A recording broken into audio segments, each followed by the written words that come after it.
have begun happening. Huzzah! Yes.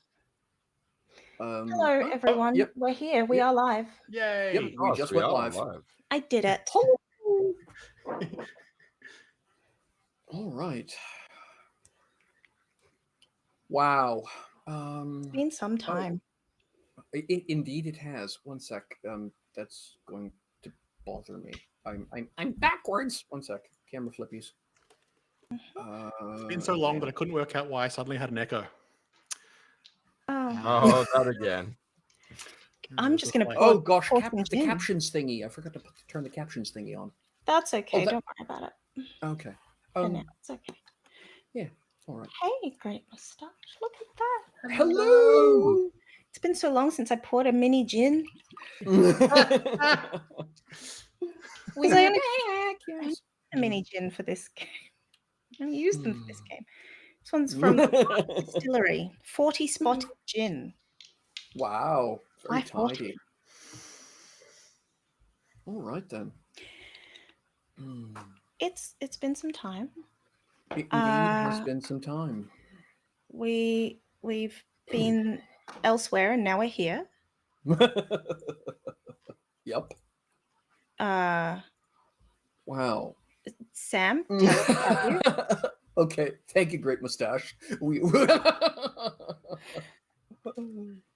Sexy. Oh goodness. I think I do that, once or twice every single time. Every time it comes up, I'm like, why do we have a sexy? Oh, I see. Wishful thinking. I mean, Tell us about you, Sam. yes, I that thing. I was about to ask. It's like someone said my name. Was I supposed to do something?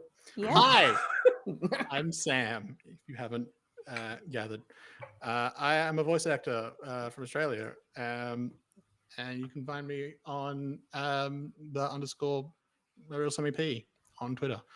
I haven't nothing really spook at the moment because I've been in the process of moving, so I'm not really doing work, but do you need to spook that? Not really, because Oh. I don't need to be I don't need people coming to my place. Don't need nor want. but there is a plan to turn one of the rooms in said place into like a recording studio. So now that I actually have it, I can start that process theoretically.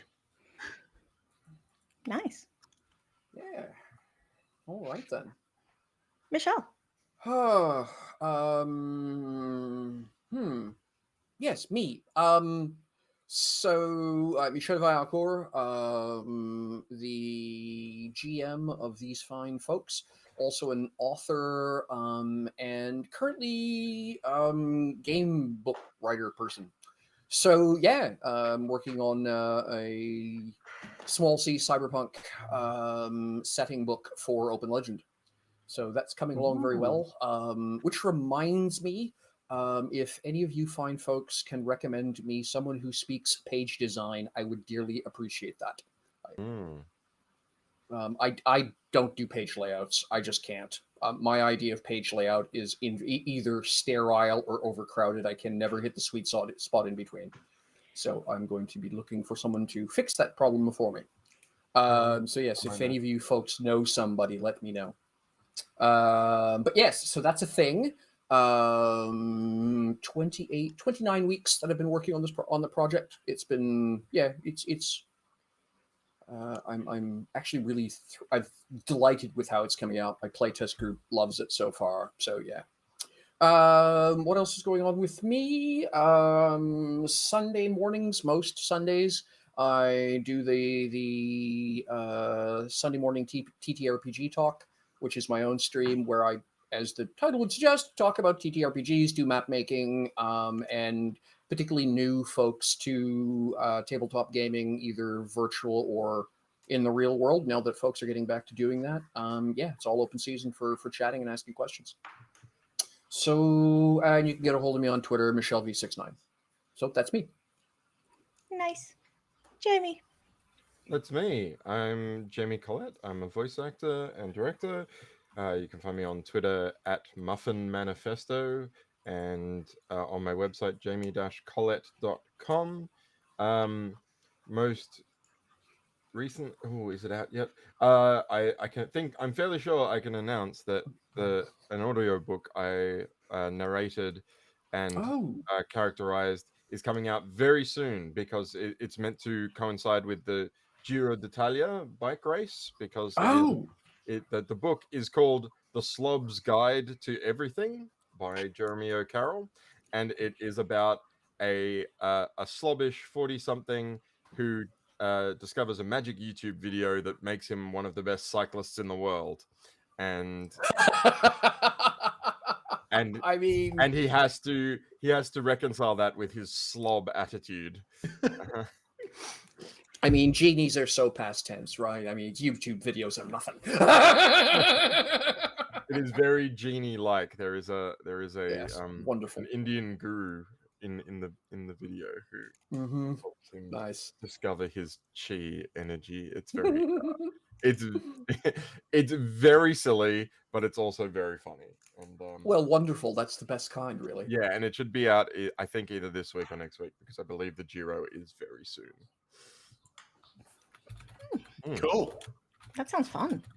Yeah. Shawnee, tell us about It's you. me. I am Chantel B. You can find me on Twitter at Chantel B.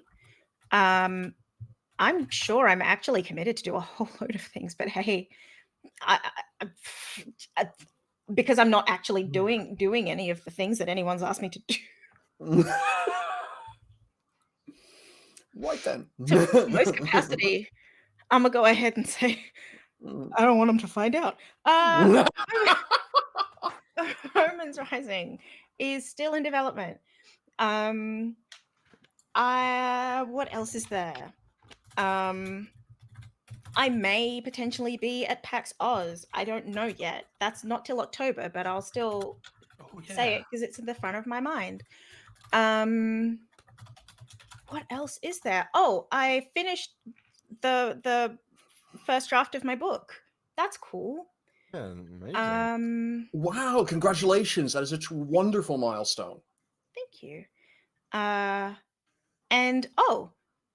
We should be playing the prologue of season 3 of Daybreak Prep this week. That's exciting news. Oh, wow. Season 3. Or I have to ask the question.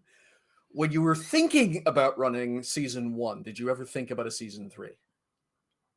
No. But also, that's not... I don't really... Like, I go session by session. Yeah. I don't go more just the idea that it's gone this far, I think, is more what I was trying to get at. I think at the by the midway through season 2, I was aware that there was going to be a season 3. I just didn't know when there was going to be a season 3. So it was just a when question rather than a whether. Okay, fantastic. Yeah. It's so interesting because Monster Hearts is also a system where the characters can totally implode and eat themselves, and then like the game's just over. And so yes, and I mean, arguably that kind of has happened. Well, that's how season 2 kind of came about. But the funny thing is that the third season, what I've done is ask them to wipe their character sheets and take one skill in addition to what the base character sheet gives, so that they're not mechanically starting from these OP badasses. But also, we're going to be mixing in some Monster of the Week, because in season 2 they were training to be hunters. So now we're going to use those mechanics potentially to be hunters, as well as fantastic. Yeah. teenage messes. I do like the idea that you're talking about, because, you know, as if your character gets a high level, they become these badass heroes. But in context of Monster Hearts, you become kind of badass in the sense that you become emotionally mature. Yes, I've taken away the emotional maturity. I've taken away the emotional maturity largely because they're stepping into a different milestone of their lives. They're going from older teenager to young adult. Yeah. Right. So the idea is this is a whole new level of stress. Doesn't matter. None of what we learned before matters because it's a milestone. It's a new milestone. We have no idea what we're doing again. It's such a great idea to use the systems that way too. Yeah. So that's where I'm going with that one. Exciting. Yeah. And that's me. Awesome. Should we play some game? It's been a long time. It has been. Yeah. What's the trendy phrase? A hot minute? Yes.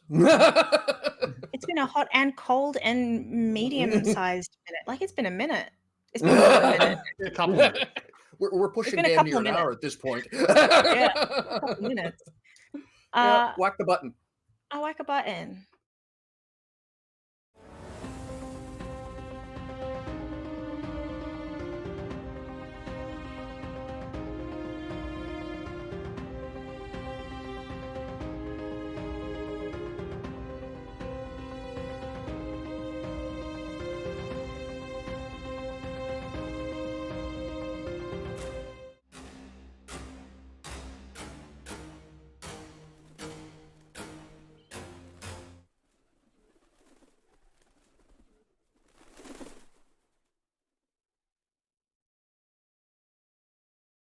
Okay. Bam, we're back.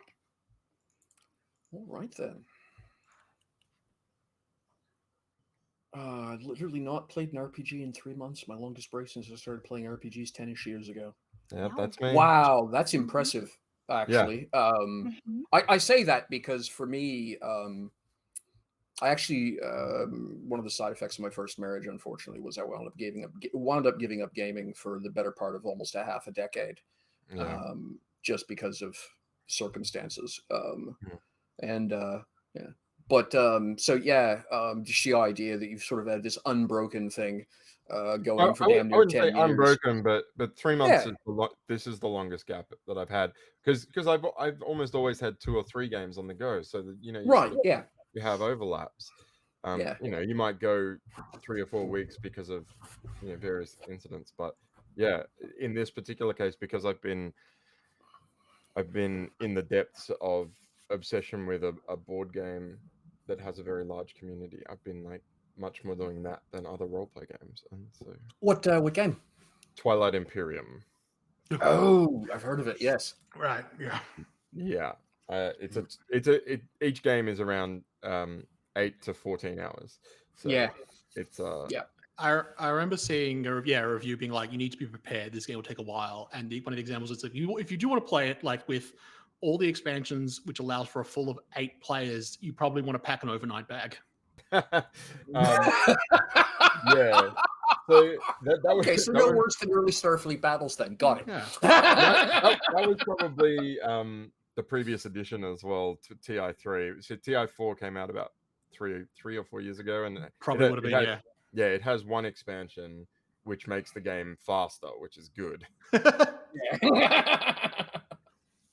Yes, when the expansion turns things off, that's not an expansion. That's called a contraction. It doesn't turn things off, but it makes you be able to do things faster. So the game it gets going quicker. The first few rounds are just like sitting around. Anyway, right.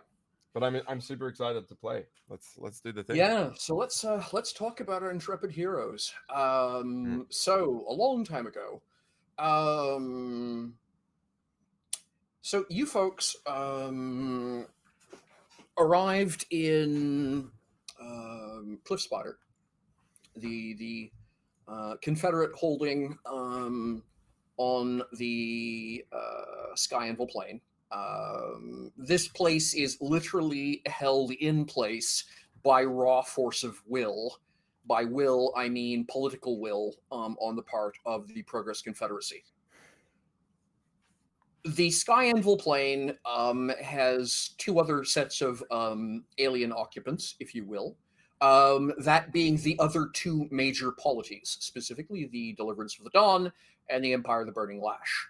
So at the point those 2 are up here, there was no way the Progress Confederacy was not going to have its interests represented up here, right? The only way any of this, of course, is possible is because of the Full 60. The bird folk, who as apparently transplanted refugees showed up a while ago, a generation odd ago, and as a large group wound up apparently evenly distributed by happenstance amongst the three polities. Now, whether or not this is happenstance or not, the full 60 insist it was. This is the, hop through emergency escape portal, avoid calamitous doom of my homeland, appear here. Hi, I didn't know you had a backyard here. Planet travel not being an exact science. Exactly. And so the full 60 as a large group, as a cultural group, largely keep to themselves. They have integrated at varying levels with the three different, I don't want to call them empires, but call them polities. And generally have remained autonomous, if you will, culturally and politically autonomous. They are all collectively independent bush pilots, is the best way of describing the service they provide. That's how you got up here. It's sufficiently the plateau of the Sky Anvil Plain is sufficiently high that breathing unaided is problematic for people who are used to sea level. You're above the 3,000 meter mark. I think we got here by dragon, but we've been able to stay here because of full 60. Yes, got here by dragon, and it turns out that Alexandria has the ability to avoid, at the group level, avoid most of the ill effects of hypoxia. Little things like blacking out and falling off the dragon. Weird that, You discovered that your long time, well, no, I don't know if you say long time. Keep in mind that all of the events so far of the campaign have been, I think, less than 90 days, we figured out. So you folks, from the moment you left, if you add on the couple of weeks of implicit travel before episode 1 of the prologue, you're from the point you left the capital city, shining capital, then it's been just a smidge under 3 months that you've been on the road living the life of grand adventure. So yes, but a good chunk of that time you have, for a variety of fascinating reasons, been under the watchful eye / patronage of a house of subterranean elves, and they've been doing a very good job of ensuring that, for whatever reason, no one's trying to murder you as soon as you arrive at your current destination. Well, no one knew. Yeah. I think it's just a commentary in general about the way they view things, that they just presumed there's no such thing as a secret, and someone would know by the time you arrived, so they just made sure you had someone to look after you when you arrived. Yeah.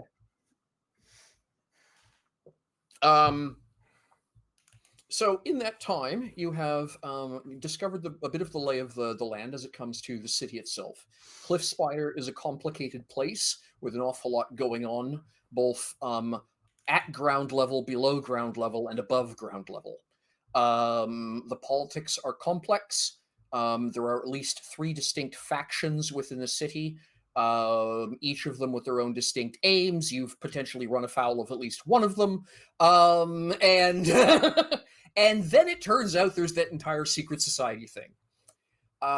You discovered that there's a literal secret society of some of whose bloodlines, they're a race of felinoids whose bloodlines trace back to the end of the Giant Kin Empire. And they consider their sacred duty to be here to make sure that Alexandria makes it to a volcano. At that point, I think the group started to sense there was potentially something weird going on. And then it really got weird. And then it really got weird when the group decided to go talk to a bunch of xenophobic, cloistered, and reputably hostile to everything that approaches them orcs, who apparently have the equivalent, the psychic equivalent of Star Trek deflector shields guarding an orc village. This it's not just that they had like one of them. It's like they had one of these things would be used to defend like a giant kin city, and this village had 5. Yes, evenly spaced out around the perimeter. And it turned out, based on some things you were able to do, that you've discovered that they're protecting Spider's grandfather. The supposed wreck of the airship, of course, no one ever gets close enough to see it, isn't a wreck. It's a ghost. It was described as a transdimensional anchor. It's literally the echo of the airship that has crossed into the elemental plane of air to fight a war, apparently. And you've received some visions that suggest that at one point in time, apparently grandfather had something to do with the evacuation of the full 60.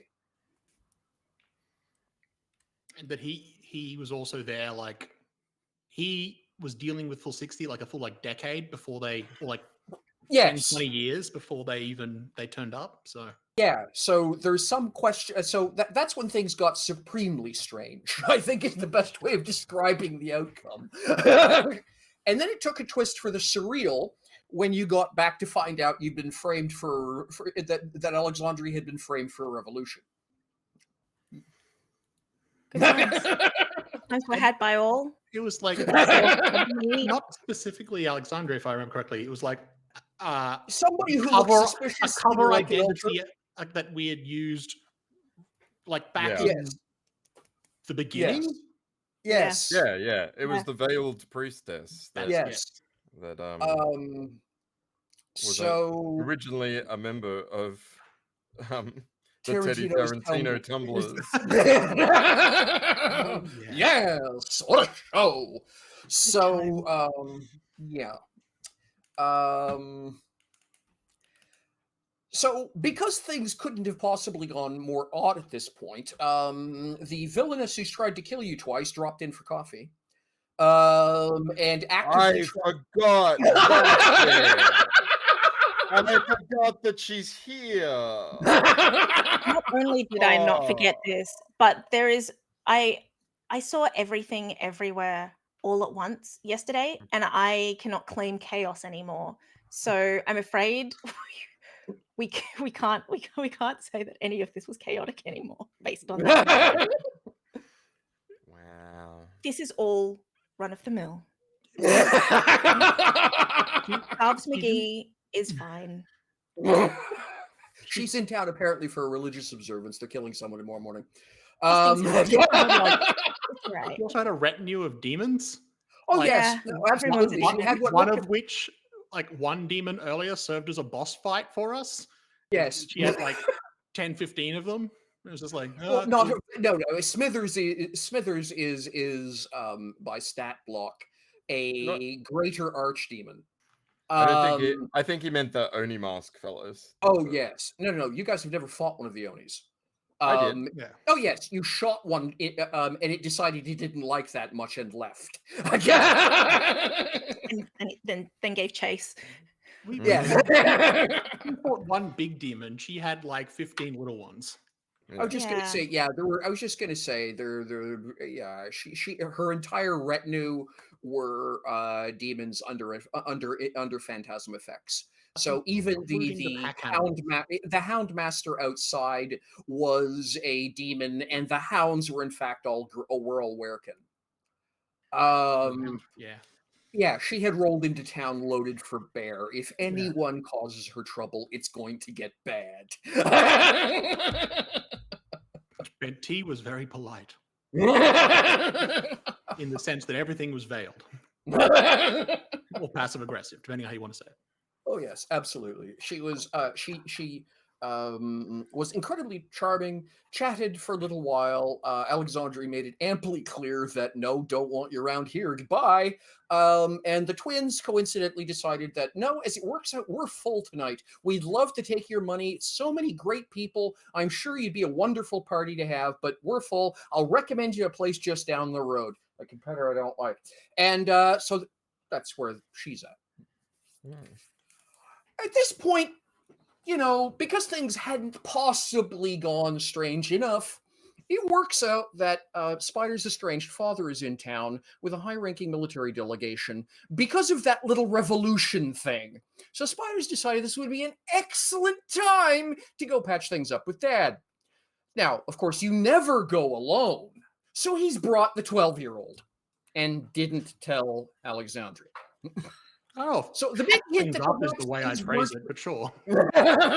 So perhaps things weren't going as well as possible when they got dropped into a mage cage. That's right. The mage cage. Yes, because they knew just enough about you that the guards on duty didn't want to get into it with you, but they had strict orders that you weren't supposed to go chat with anybody tonight. So they did the only thing they could think of, which was drop you off in the mage cage. The mage cage is basically an area of effect, fatigue, blah, blah. It's every Bane in the book pounding you into the ground. Collective effect, disad -5 on every action you take. In spite of that, Spider's take, you know something, it's just a lock, and got out. I've been in prison before. It's not, this is just a fancy prison. This is the thing. The fancier the prison, the more they think you rely on the things that the prison is built for and not on the lock. If you just pop the lock, then... So when the Pirates of the Caribbean and leverage the door off its hinges. Yeah. So when we last wrapped up, Alexandre had a brand new friend, which was a vampire vine, which had conducted a brief but fascinating murder spree, and after some tense negotiations, had been convinced that, you know, possibly if it wished to continue existing, it should at least be nice until it was told to not be nice. Fine, it'll go along with that for now. However, Alexandre is very aware this is an intelligent creature which has a mean streak. So she's napping with the murder vine in another room, locked. With Granite staring at the door. Blissfully unaware that across town, a particular not 12-year-old and a particular not 12-year-old are walking up a flight of stairs towards a door marked Executive Suite, where underneath it has been hung the placard of the Grand Chancellor, and then the household arms of the Edgewater family. I do want to, it's just on a matter of family, Alexandre's grandmother is also around. Oh, yes, yes. Yes, that's right. You've had a quick chat with her. She's in town unexpectedly. In fact, the first time you found out she was in town was when you tried to get a hold of her and she wouldn't pick up the phone, as it were. And you saw her mug her own household staff so she could just disappear quietly. It was just like this mysterious and highly skilled person was asking a lot of pointed questions and seemed to be very capable of just taking out large groups of people. We were like, oh, there's so many people that could be. Of all the people, though. Yeah. Arguably a best and or worst scenario. Exactly. Especially if La Chanson's telling you, hey, she's here to hurt you. Yeah, good times. Yeah, good times indeed. So, how's that all sound? Yeah. Do you want a real answer? Familiar. Yeah, I remember that. It happened. There was some awkward revelations about what happened to dragons in monks there. But yeah, we got out of the mage cage. From memory, we got out and then I think Marshall just made Spider and himself invisible. Well, not invisible because they went from invisible to like concealment. But you cranked the concealment up so high, you basically were able to. But it was like, it's like the guards. But it included magic on the things that wouldn't detect them. Yes. So you've literally walked through the mage equivalent of a couple of laser grids and a motion detector, and it's blissfully unaware you're there. Just standing there going, that took ages. That felt like weeks.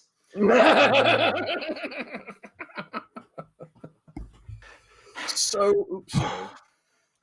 Right then. So, yeah. So I do want to start out, before we go any further, with a little itty-bitty discussion. Real fast. I preambled it a bit, but I know not everyone's seen it. So, the short version is when we started this story and these characters were created, no one had heard of CV19 yet. And so we were all living in a generally much more cheerful space with a whole lot less stress in our lives. Since that time, well, CV19 tottering vaguely towards World War III, a minor economic recession, climate disaster. There's been a few things that have gone on, kind of amps up the stress a smidge. I know that's been at least part of the reason I've been suffering migraines lately. They're anxiety stress related. So they've fiddled with my meds a bit. So at that point, Spider's backstory was written to explore a particular thing. So I'm going to ask you the straight up question, Jamie, is do you want to keep going that direction? The reason is because bluntly is the father that you described in your character's backstory is an unmitigated homophobic monster who found sabotaging his own family to be less egregious than suffering anything that looked like impropriety. Yeah. Do you still want that as that character? I don't mind. I don't mind role playing that villain. Like, it doesn't bother me. But I also, if it's, for lack of a better way of putting it, if it doesn't taste good anymore, we don't have to do that. No, I think, look, we've been playing this game for 3 years, and this moment has been coming for that. And I think it would be disingenuous not to honor that. And I want to. Like, this character knew eventually, at some point in their future, this moment was probably coming. Yes. It's now. All right, fair enough. I will then say that just content warning. Cedric Edgewater is a monster. He is one of the core themes of this game from the conception of it was that the monsters are not things that look different. Monstrosity does not make a monster. That is one of the ruling themes of this game. And so Cedric Edgewater is the typification. In her own way, so is Ch5, but Ch5 is a 1920s villain. Cedric is a 2020 villain. And with that comes, well, bluntly trigger warnings and content warnings. So take care of yourselves. I will remind everyone at the gaming table that I do use the card system, right? Yellow card means slow down, red card means all stop. Yellow card, we go to a break. Red card, I suddenly don't feel well and we have to stop, and we'll sort it out tomorrow. All right? I don't need any explanations. All I need is the message, right?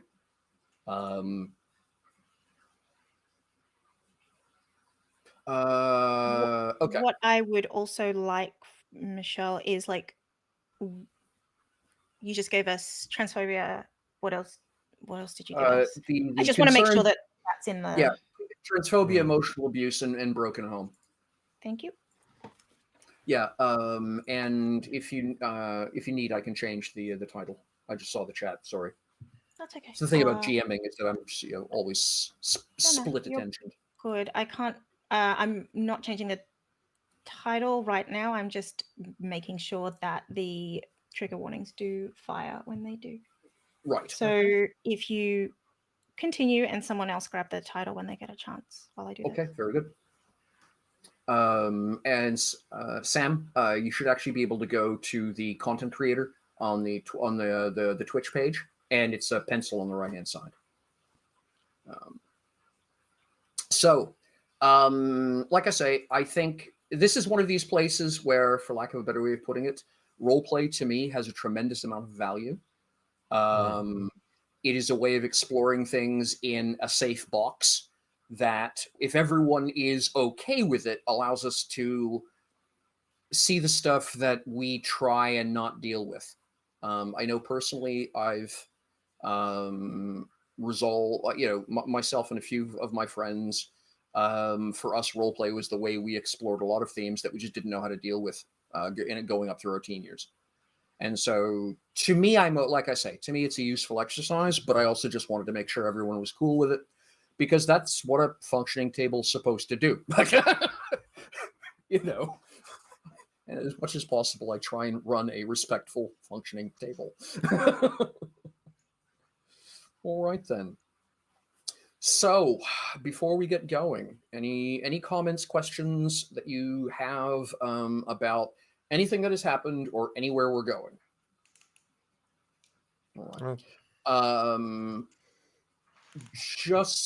The other thing too, setting expectations, just so no one's surprised.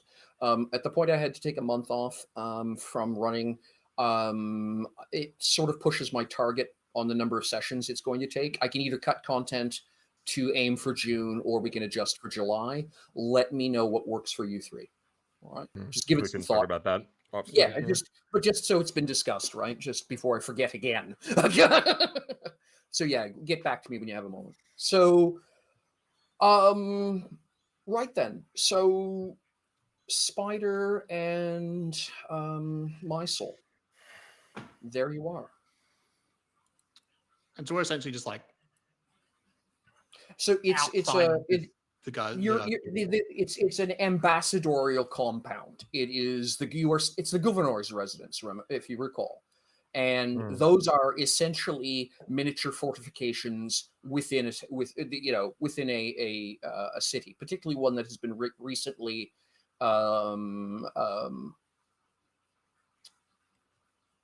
brought into the fold of the Confederacy. And they all tend to be basically one of three standard designs, because the Confederacy's like that. If the land slopes this way, build this version. If it's flat, build that version. If there's a port, build this version. So, for lack of a better way of putting it, I think Alexandre and Spider both could probably walk these halls with their eyes closed. And so it's not a huge surprise that, it's upstairs, 3 doors to the right down the hall, to the VIP's chambers where you have to walk by all of the doors of their entourage before you get there. And bluntly, I think Spider would absolutely know, no roll acquired, 16 minus automatic, that it's a Nightingale floor. And if it wasn't for your collective invisibility, My Soul would have been, sounded a lot like a 12-year-old dragon stomping across the floor. Spider could have just walked along the ceiling, I suppose, but, magic fixes all of these issues. If there's a Nightingale floor going off, nobody's hearing it. Yeah. Just mundane means My Soul is not stealthy. Yeah. Yeah. So that leads us. Like I say, you're. Do you remind me, because two long paces away from a door handle, it's probably got your father sleeping on the other side of it. Because Elena warned My Soul that Cedric would have someone nearby who would was that specifically for telepathy stuff, or was it just? So what she specifically told you was because she was aware that you were very powerful mentally. Was because you've been able to ring her up casually. In spite of the fact the cuckoo clock was literally the cuckoo monkey was literally a defensive technology, and yet you were able to just casually sort of moonwalk past that and give, hey, how you doing? So yeah, at that point she figured she would give you the warning that you're not the first one like you. And the Confederacy has well-developed protocols for monitoring all of its senior people against mental meddling. Yeah. Now, what that means, you don't know, because bluntly, she doesn't know either. She's not a powerful telepath. She knows how to deal with, she can do telepathy and a couple of rudimentaries because it was handy when you had people reasonably trying to murder you and your bodyguard periodically. They're here again. Could you deal with the back window? I'm washing the dishes. That kind of thing. I just, but short range telepathy amongst friends only, kind of.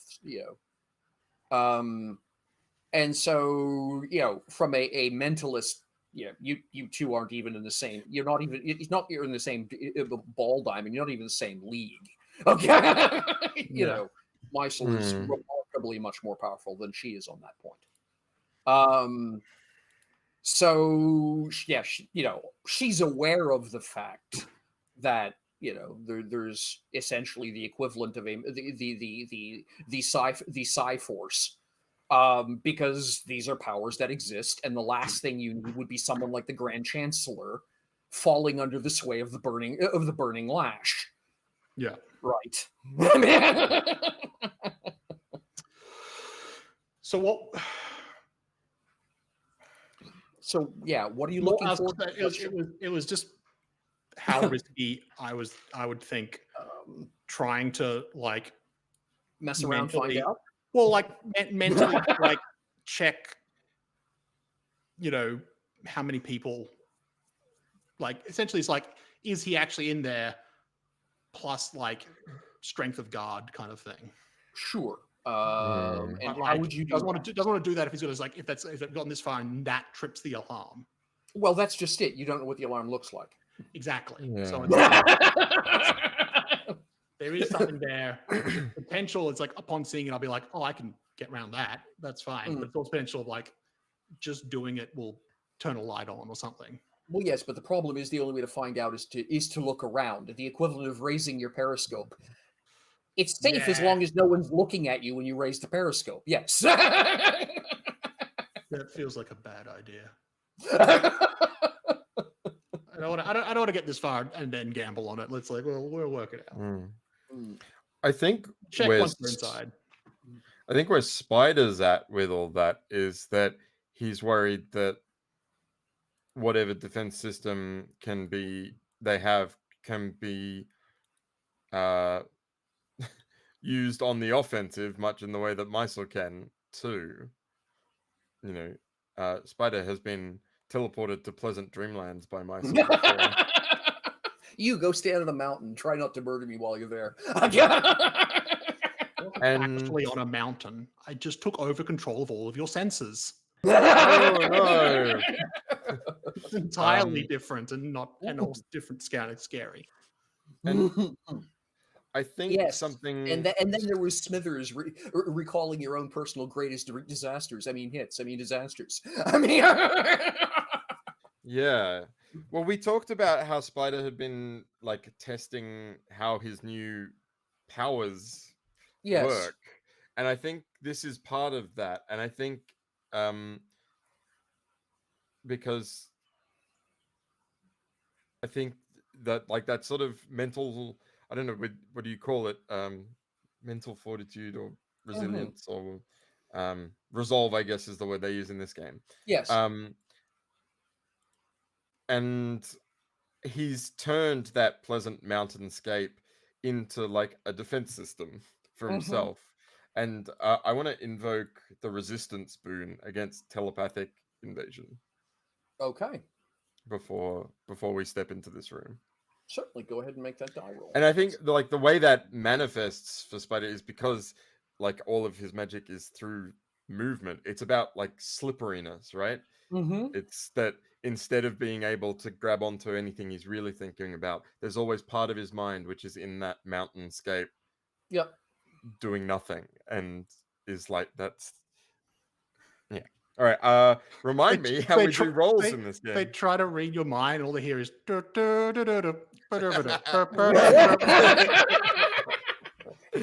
That's pretty much exactly what I'm imagining. All right, so it's a D20, and then what is your? Yeah, with my substitution, I'm level 7, so I roll 2d10s. Wow. Buffo. Okay, it's a 16 and 2 9s. That's good. 18 plus 16 is 34. Right then. So basically, you cap out because you're actually capped by your power level, which is or by your stat, which is 7. Yeah. So I get defense scores are increased by 9 against the chosen attack type, and I guess the attack type is telepathic. It's not on the list. Yeah. So this becomes the catch. Is you would have to.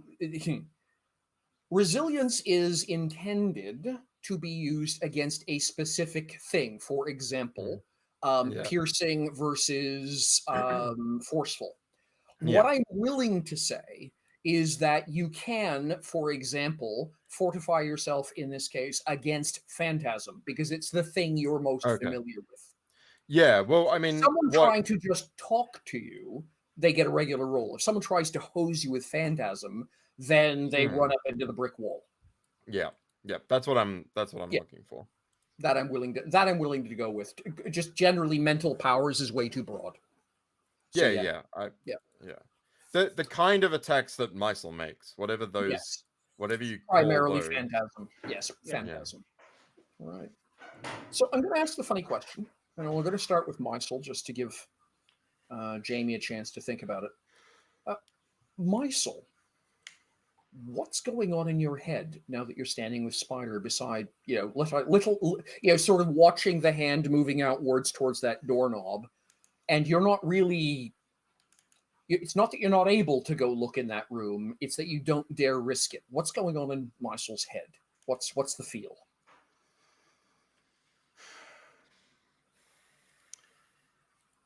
Degree of deja vu, where it's like Mysel has dealt with or confronted people like Cedric. He's forgotten how many times. Mm-hmm. This type of person who, treats people as things, as numbers, as who has some kind of justification for the horrible things they do,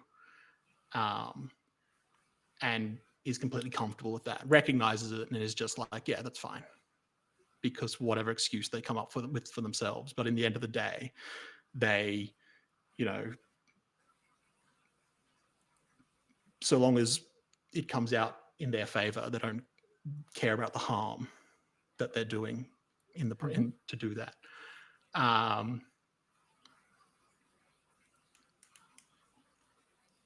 There's a degree of like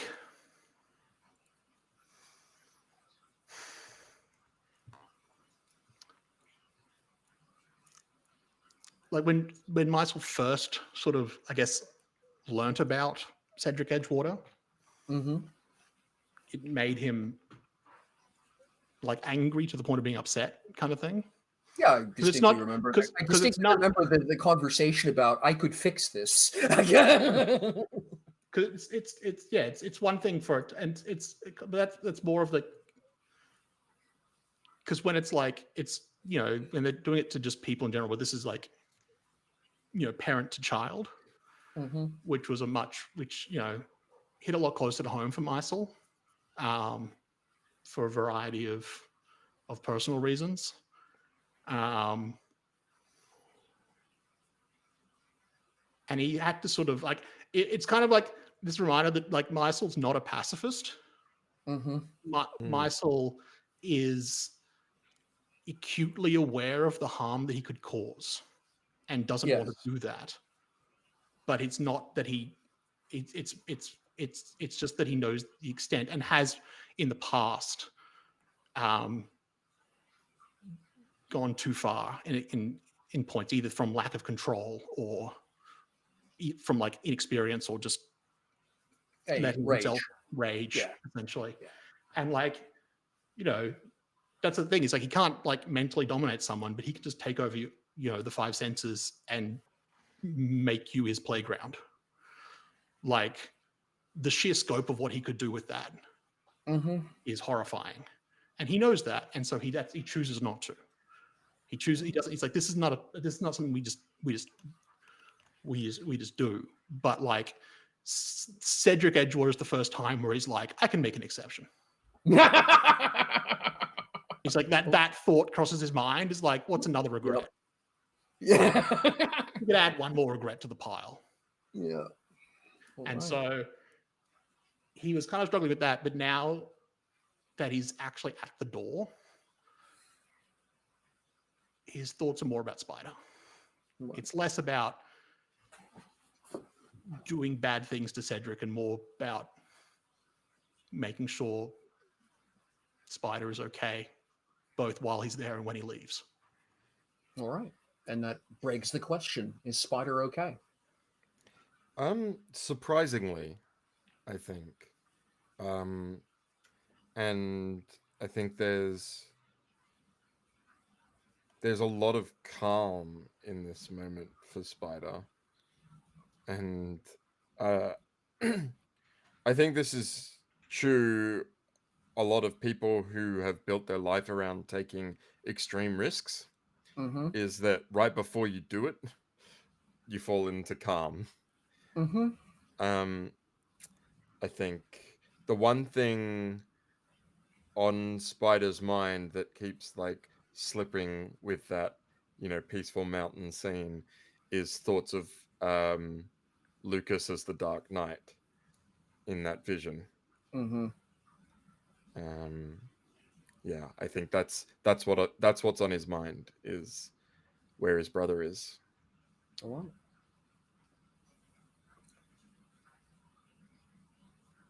Is Spider surprised to find the door unlocked? Probably not, given what other security measures are in place. And the last time he went for one of these chats, the person had prescience, so he's just sort of like was picking out their own funeral attire. That's it. All right. So the door swings open. It is immediately lavish and immediately bog standard. It's they build these places with a printing press. It's the best way of, that having said, it's a damn fine printing press. There is a fire crackling off to one side in a small hearth. Mostly it's there for appearance. There is no need for the heat it provides, because magic keeps this place climate controlled. There is a few beautiful objets d'art. It's probably the only deviation from place to place. The art is always locally commissioned, so it's reflective of the place that the building is. The rest of the building is imported. The joke amongst some people is they even import the whole. But the artwork is always local. It's one of the first big expenditures that the Confederacy makes when they set up shop, is becoming a patron of the arts. So there's a table off to one side, neatly set. Dinner was some time ago. It's been already cleaned up and made neutral, if you will, for tomorrow's breakfast service. Desk off to the right, exactly where you would expect to see it. Door beyond that, leading into the bedroom area. And Cedric sitting behind the desk, reading light, which is literally this little rhomboid drifting in the air. And no matter which face tumbles, the light is always shining down towards the paper that Cedric is in the process of reading and marking up. The father was always one for burning the midnight oil. Lord Edgewater? Keep in mind, he cannot see you, he cannot hear you. Oh, I forgot we did that. But actually, there is one thing. Sorry, right before I pushed the door open, I turned to Mysel. Spider turns to Mysel and says, "Have faith,"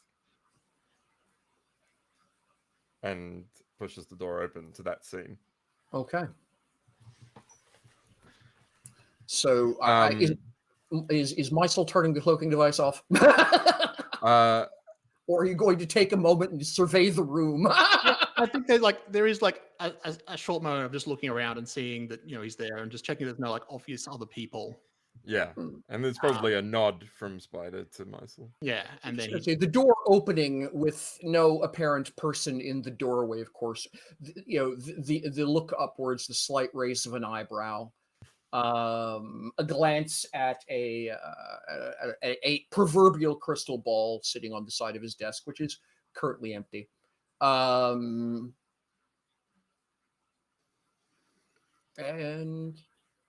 sits back in the chair with the pen still at hand, looking at the doorway. When the concealment is dropped, because it's not so much invisibility and more sort of obfuscation.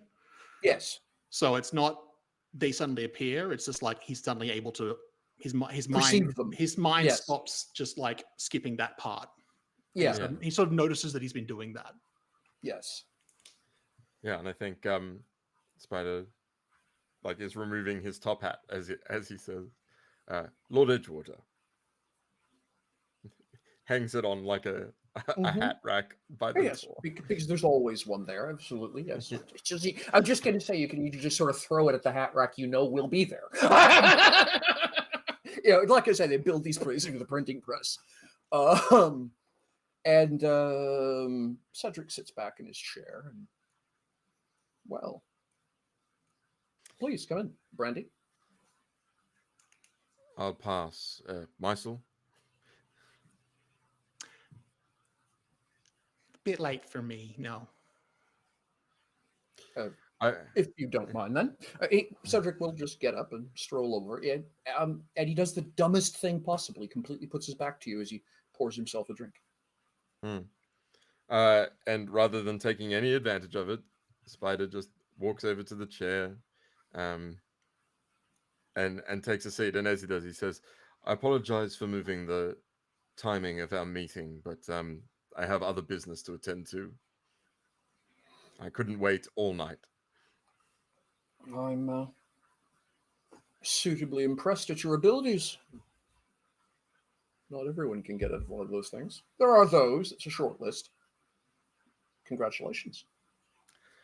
Suppose the list is longer now. By one. We'll see if the list remains so lengthened. Strolls around, sits down, by the obscenely expensive cut crystal tumbler in his hand, has a sip. So, what brings you here?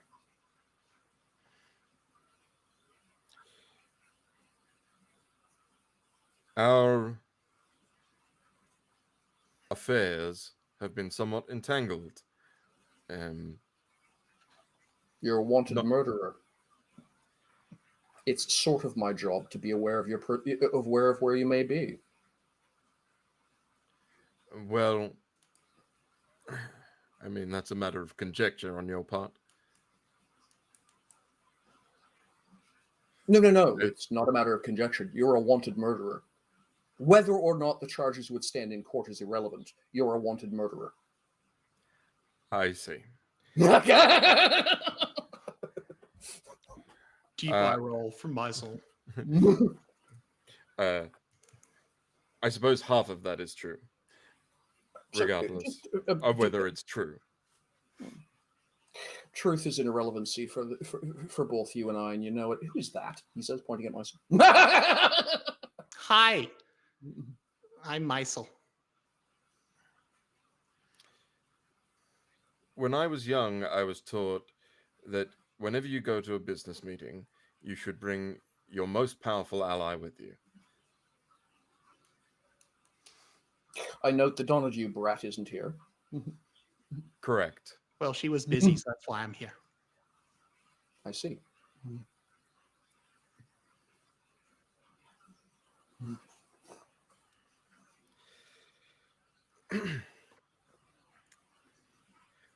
What causes a person to outlaw their own child?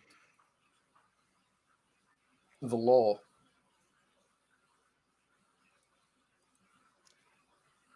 Lucas never broke a law, Lord Edgewater. He's a deserter.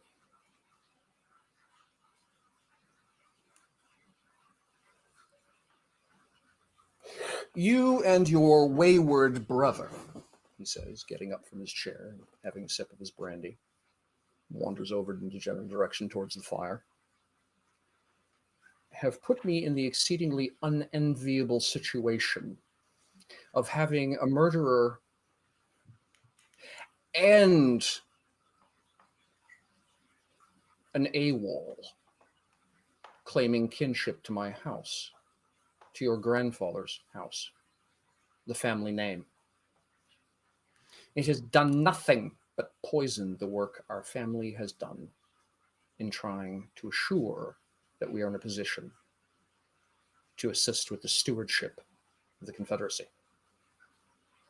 And you walk in here, innocent and, oh, whatever.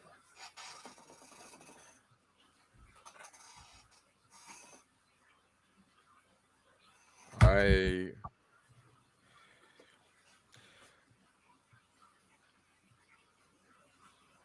try at every opportunity to not claim that kinship, despite the will of others. Who is it that I supposedly murdered? My daughter. One of them. The other one, thankfully, survives you. Yeah, I think that's where Spider's, like, charm drops to stony facedness. It's like just processing how emotionally monstrous you have to be to make that statement.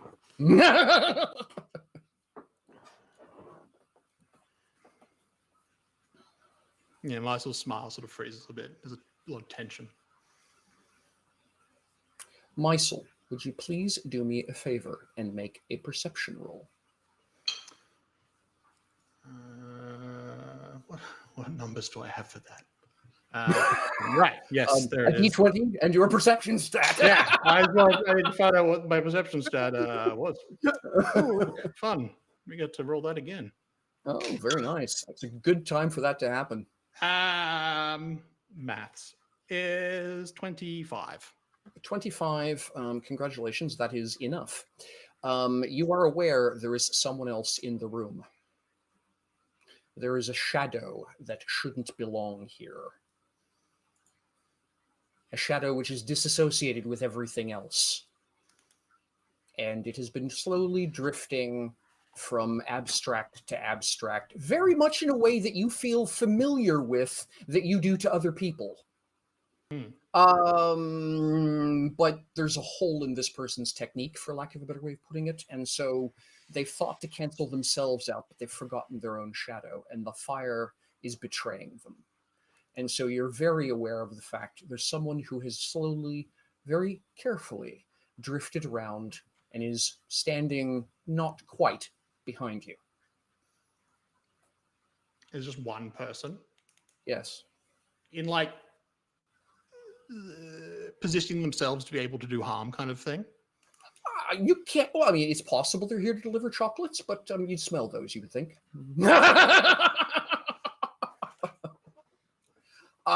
Like they're still not, they're not looming over you, but you know, there are 3 or 4 places you could stand in this room. One of them being behind you would probably be the thing that would be the most concerning, and that's where they're standing.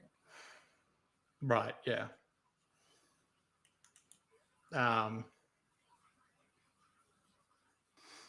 Mysel just like turns around to look at them and says, "That's not bad technique, but you need to work on it a little bit."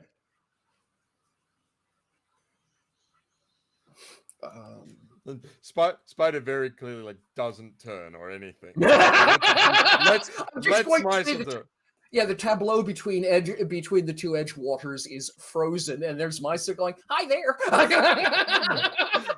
It does have a bit of an air of like the child like turning around in the seat in like a restaurant. Yeah.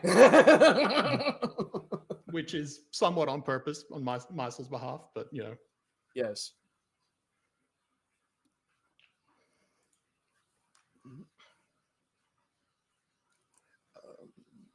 Whoever they are makes no reply and doesn't change where they're standing. Like I say, you can't actually see them. You're aware they're there. Is your friend shy? Only Or as do much they as just you like two. looming threateningly? Cedric will glance away from Spider for a moment towards Mysel. Only as shy as you two were when you came in. And goes back to looking at Spider. So they're going to get delayed if they showed themselves? I tracked your career with considerable interest. I'd love to say the same. Petty. It never occurred to you, never once, to come home? It was fairly clear you didn't want me in your home.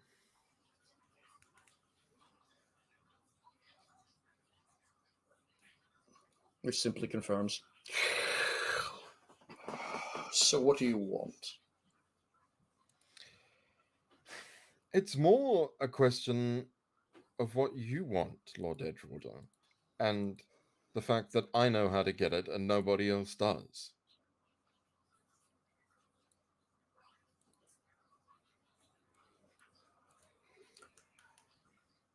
For lack of a better way of putting it, he's obviously restraining himself from laughing. He's attempting to be decorous and not just laugh at you. So that's interesting. I'm fascinated to find out what agency you might possess that the entirety of the Confederacy does not. Well, information. It's always been my trade. Well, that and, street rats, stolen goods, illegal weapons, illegal monsters. There was a brief dabbling in the slave trade, but I'm not convinced you knew that was happening. Yes, you're completely. I'm sure your information is very good. So, what information do you have? The automaton was destroyed. I'm aware of that. Well, I know how to get it back.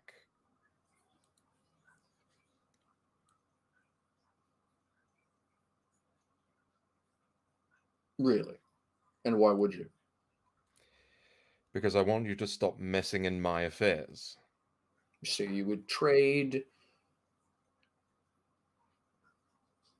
You would trade the Wild Rose's best friend for a little bit of personal quietness. That's fascinating.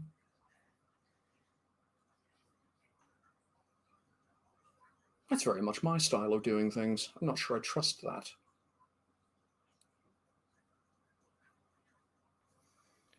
So what would you like in exchange? Simply peace and quiet?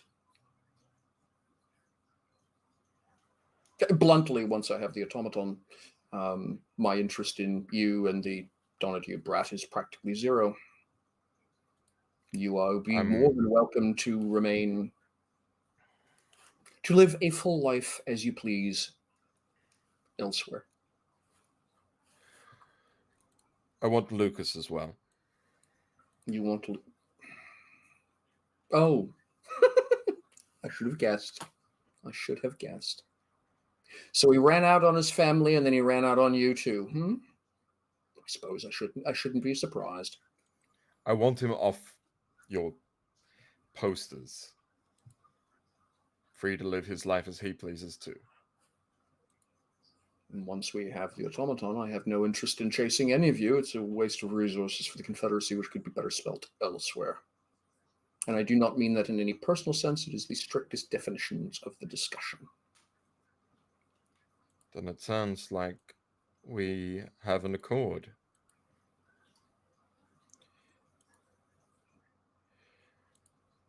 I need free passage for my retinue, including Alexandre Donadieu, to the center of the plains. That's how we can restore the automaton.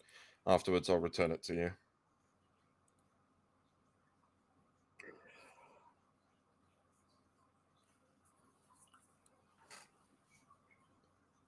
It has to be her. He's going to lean forward slightly. I'm curious. Have you seen Hell? I think Spider actually looks at Mysel for this one. Have I seen Hell? Was that the... Yes.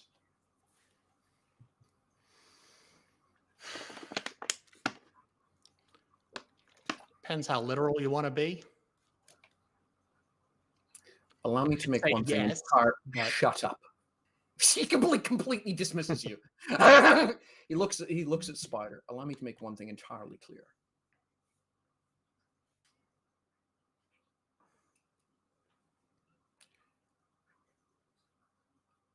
I found you once.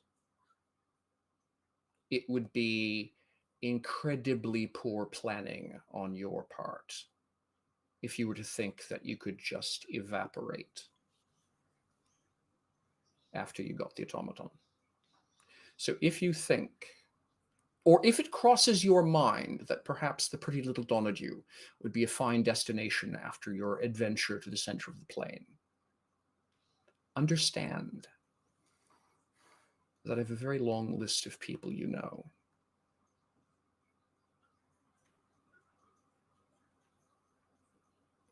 That means the Confederacy would have that list. It would get exceedingly unpleasant for you very quickly. I'll hold my part of the bargain, but don't think you have a choice about keeping yours. I would expect no less. Good. And I imagine you've already got people placed in my retinue anyway.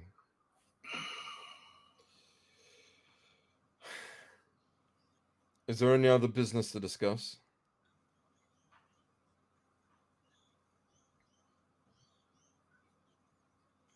Just one little detail. I take it this foolishness about Alexandre having something to do with the local revolution is just convenient smoke for somebody else. Oh yes, nothing to do with us. See, it didn't seem your style.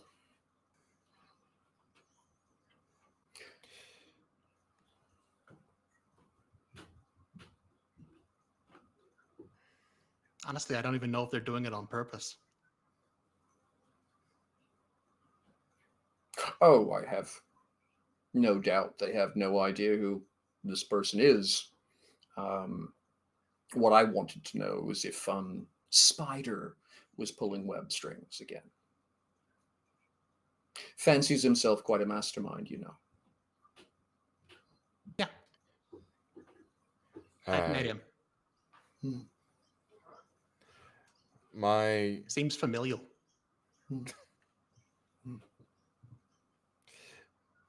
My interest in this city is only for personal gain.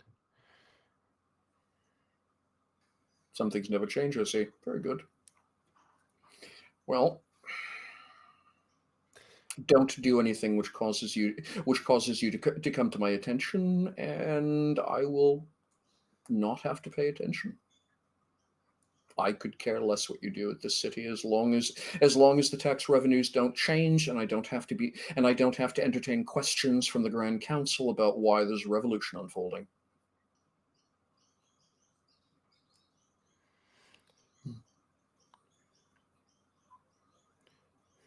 And yeah, there's like a moment, I think, where a tiny bit of all this like politeness drops, and there's like a moment of honest pain on Spider's face. And he asks,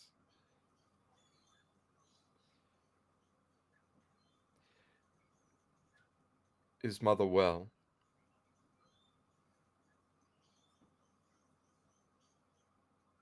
Heartbroken, but she endures. Good of you to visit from time to time. I'm sure she appreciates the letters. You seem to be able to sneak everywhere. Except one place. Good job. Get out. You got in. You got in. I don't need to show you to the door. And yeah, instead of like that, yeah, Spider reaches out and his hat flies off the hat rack into his hand, and he puts it on. Mm-hmm. And he just like puts a hand on Meisel's shoulder, and I'm gonna try and teleport us out of there. Okay. I ain't ever done this. Let's pull up teleport. Of course, the range is based on how well I roll. Correct. I guess I get to roll. I get to roll. What's your movement? 7. I think just because to get out of the room, you'd only need like a power level of 3. Yeah, exactly. Yeah. I'm trying to teleport us out of this whole compound. Yeah. Rather than us having to deal with like sneak out. I think that like long range takes time as well. Oh, it does. Up to take longer. It takes like 1 mile. Up takes to 7 miles. Does it actually say a minute? For each minute of invocation. Oh, that's lame. Yeah. I mean, you could have been charging it up, but just that would require 7, not 3. Yeah. Yeah. I think yeah, Spider is prepared to like is trying to get us like the fuck out of here, but if the worst case is it gets us on the other side of this room and then we go out the same way we came in, then that's so teleport the target to any occupied space within 5 feet per movement attribute. So that would be 35 feet. That would get you out into the hallway, no question. Yeah, and past the Nightingale floor, presumably. No, actually. The entire that's the whole point. His suite is at the end of a long hallway. That you have to walk by every door of his retainers, and that entire hallway is a Nightingale floor. It's intentional that way. Well, let me roll to see what power level I get, then I can tell you where I'm going. If you focus, you can get a point of an advantage. Yeah. On top of everything else. Oh, yeah. On top of anything else. So you can just like add a point of advantage if you've got time. Yeah. Well, I think that's the thing. He's definitely like focusing on this because he wants to try and just go a mile and get us out of here. Yeah, go for it. All right. I'm willing to take a little bit of narrative license just because it sounds cool. But well, this is the thing. Maybe like he did honestly care about hearing about his mother, but it's also a bit of deflection, right? It's like I want to stall this conversation for another 10 seconds while I finish like preparing my body for what's about to happen. Please hold rearranging time. And I get advantage, so I reroll that one. Oh, and that exploded, so I think we're going to be good. Brilliant. Oh, and it double exploded. Lovely. Yeah, we're good. We're good. That's the limits being like, whoops. That's 49. So fantastic. Yes. Okay. You get up to take longer invoking the boon for each minute. Fine. Teleport up to a mile. Instead, what I'm going to say is you're only going to take about 10 seconds. But you've got the power level 7, so you're not moving 5 feet per square. You're moving closer to 50 meters. So 350 meters later, you're well outside the compound, standing on both of you awkwardly perching on a very sharp peaked roof. As they appear, Marcel's like, yeah,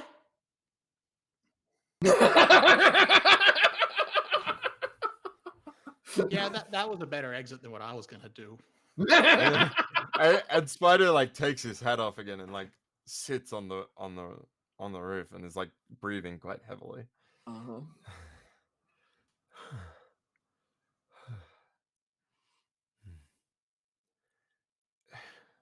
I expected your dad to be a dick. I didn't realize he was also boring. Inherently boring. And so unoriginal. Like, be villainous in a different way. Well, hang on, everybody. So I've been at this for 1,200 years. You're villain number 377, and oddly enough, you're just like the last Yeah, I think you were like just like number 177. Dude, your originality, it's crap. I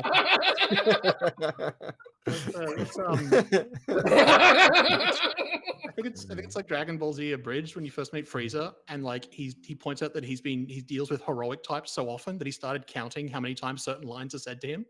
Yeah. And so the whole conversation where someone will say something, he just goes 307. Yep. The muscles in his head is just like, oh god, okay. Oh, you're villain type B. See, okay. Mysel, something you might need to remember about those of us who live a normal lifespan is we have a very trumped up sense of our own importance. Mysel puts his hand on you said you're sitting? Yeah. He's sort of like falling back on his butt. Puts his on hand but it's a sloped roof, so it's, yeah, sharp, almost Swiss style peak. Puts his hand on Spider's shoulder and says, "Take it from someone who's been around for a while. No, you don't." Well, regardless, Cedric made it his whole personality.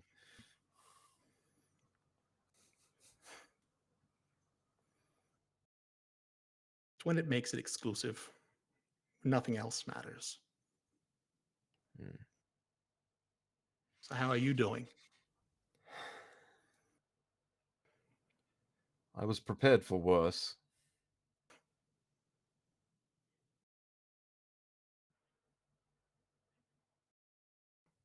I had all these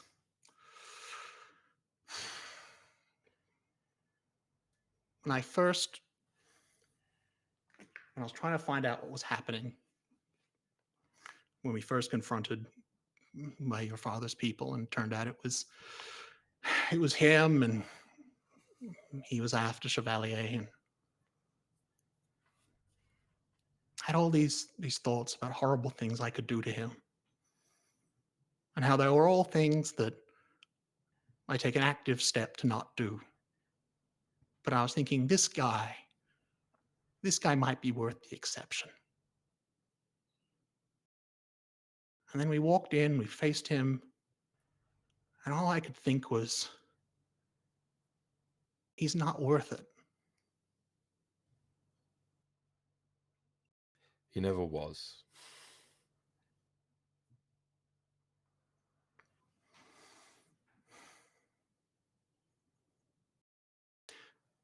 You remind me of a person I knew a long time ago. I knew them really well because they married my son. They gave me a grandchild. And they were just like you.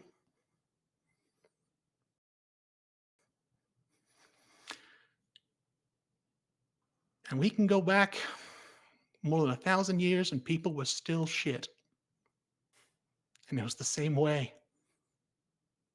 There was still a handful of people who were just shit. And didn't matter that he was one of the most incredible, most loving people I've ever had the opportunity to meet. Didn't matter. But he was a wonderful father. People were just shit.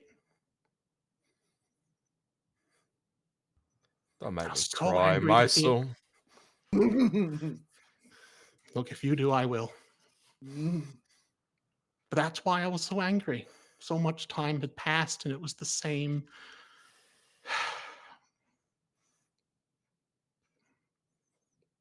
run-of-the-mill, everyday awful. Yeah.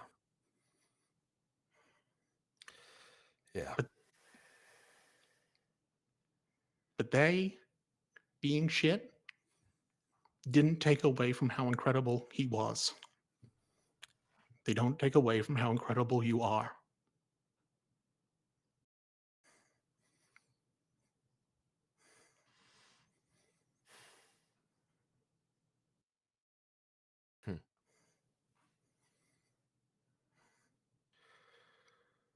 Let's go save my dumbass brother and change the world, shall we? Yeah, I got some spare time. All right. How about we take a break? Sounds good. And we can fast forward to breakfast, and with Alexandria probably asking how everyone slept. I think would be an excellent way. Over the break, I'll consider whether Alexandria ever actually asks that question. All joking aside, yeah, no, great role play, by the way. Just so you're aware, that was a level 16 boss fight you did not get into. Oh. Between the between Cedric and their bodyguard, it was 16 levels of boss fight you managed to avoid. Were they both like technically boss level characters? Yes. Okay. I'm really glad I didn't try and flex by just like incapacitating the guard. Yeah. That would have been awful. Yeah. Yeah. I was just do it. That would have been great. I'm just going to say, yeah, just if you, yeah. Well, straight up incapacitation just wouldn't have worked in that case. Mathematically, the three of you can take Cedric, not two of you, mathematically. But yeah. So I was waiting to see just how out of hand you folks were going to get with the whole thing. So yeah, but no. I hope I surprised you, Michelle. Well, okay. I'm not sure in what way. Depth of role playing is fantastic.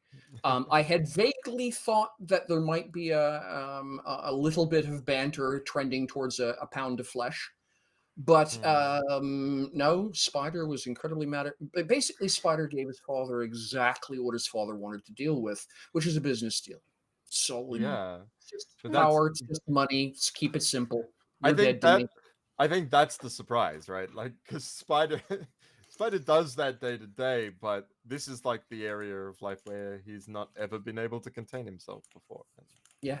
So no, that was brilliant. Because like I say, the Spider up until possibly before Chevalier's death would have gotten incredibly upset about the comment about the dead daughter and would have gone across the table. Oh, 100%. Yeah. And in a certain sort of way, Cedric was baiting. Go ahead, you dummy. Let me demonstrate to you exactly how irrelevant you are. Yeah. But I think before like the last adventure, like as in before the addition of the mountainscape to his mind, like it was that close. If this confrontation happened in Dusseldorf, like yeah. So no, brilliant. It was actually like I said, I don't particularly enjoy killing characters. It's the most boring thing I could possibly do with the story. But yeah, one of you two was definitely dying. That was sort of a given. If that had turned into a fight, one of you was dying. I was very definitely very surprised at because in my head I was like, oh, we're gonna be like, all you want is the Chevalier. He's not here anymore. Fuck off. And so when you were like, all you want is Chevalier, and I can give him to you, I was like, what? And this is why it was important for me to remember that moment at the door. Have faith in me. Just have faith. Yeah. Yes, absolutely. What he's like. All right. All right. So let's hit that break button, and we will resume afterwards. Okie dokie. Amazing.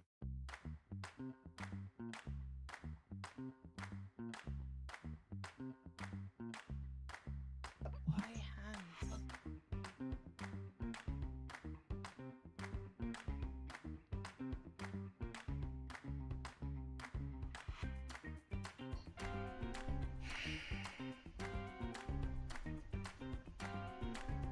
Have you considered that you might like a disguise that doesn't involve being wrapped up in veils? Yes. Will you let me do your makeup? No.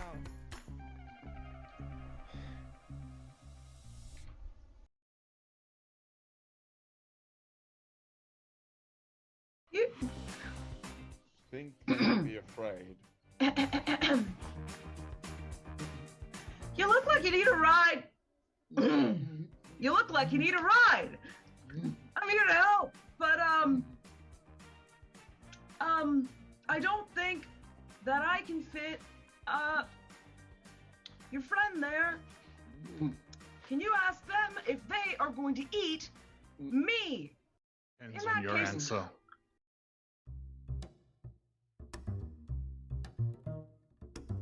My name is Michel Vaillancourt. I'm the games master and storyteller for Unlawful Disorder.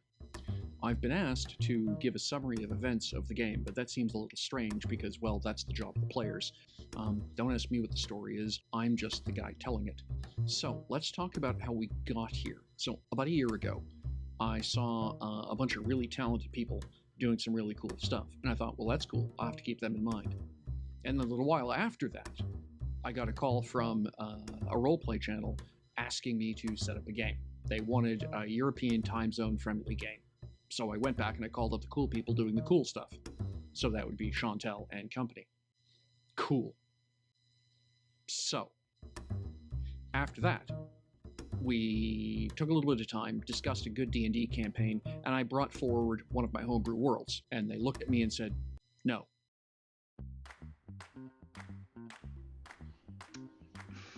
You're sure he's not gonna eat me? He's not gonna eat you. Okay, I'm a friend then. Depends In on that your case, answer.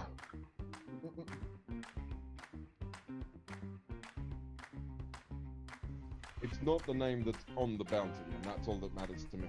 Okay. Now I just have to remember to respond to it. Well, you'll do that, won't you, Eric? Eric.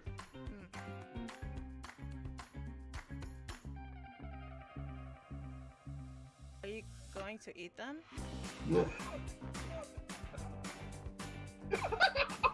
Considers it. By the way, you have no clue what she's on about. Like, you've never seen one of these things before. He's a vegan! oh, what? Definitely don't know what that is. I don't care what he is. He's got big teeth. You do have big teeth. Nothing. Hero's grasp of the trade tongue is Oh. body. Do you? Oh, do you? What do you eat them?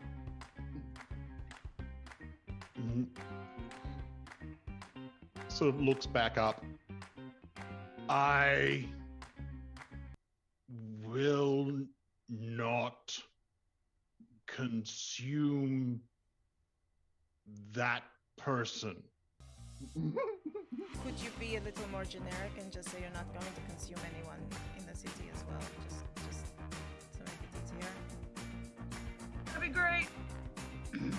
So reverting back to Elvish, like Just try.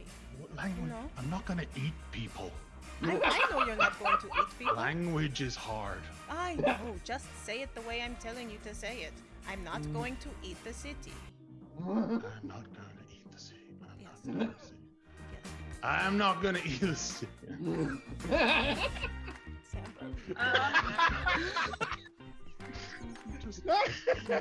Mental image got too funny.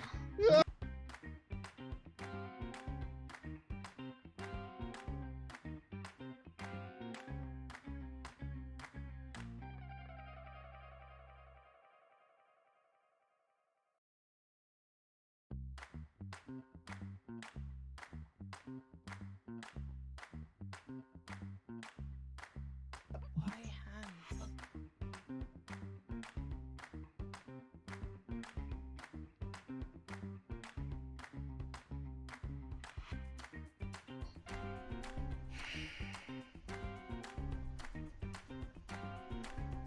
Have you considered that you might like a disguise that doesn't involve being wrapped up in veils? Yes. Will you let me do your makeup? No.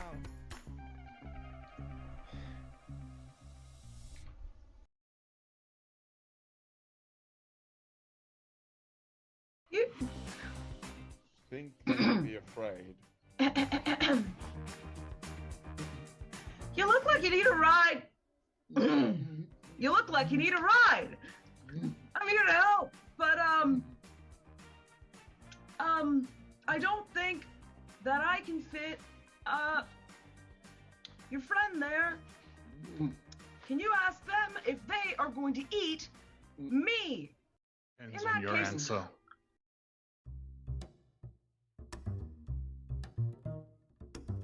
My name is Michel Vaillancourt. I'm the games master and storyteller for Unlawful Disorder. I've been asked to give a summary of events of the game, but that seems a little strange because, well, that's the job of the players. Don't ask me what the story is, I'm just the guy telling it. So, let's talk about how we got here. So, about a year ago, I saw a bunch of really talented people doing some really cool stuff, and I thought, well, that's cool, I'll have to keep them in mind.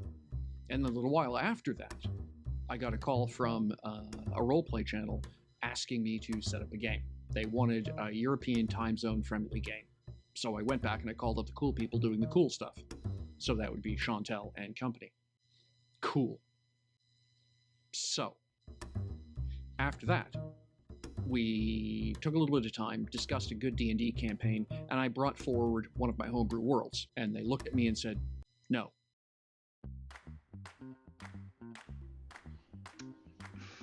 You're sure he's not gonna eat me? He's not gonna eat you. Okay, I'm a friend then. Depends In on that your case, answer.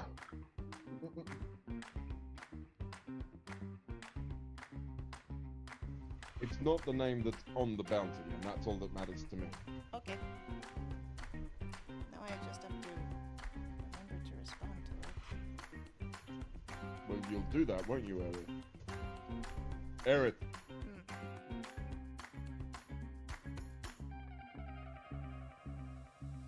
Are you going to eat them?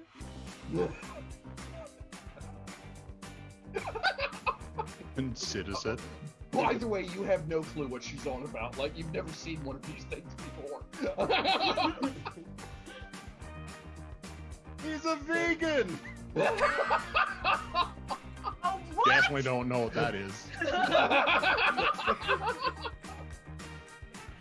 I don't care what he is. He's got big teeth. You do have big teeth. Not incorrect. Theo's grasp of the trade tongue is Oh, body. do you? Oh, do you? What do you eat them?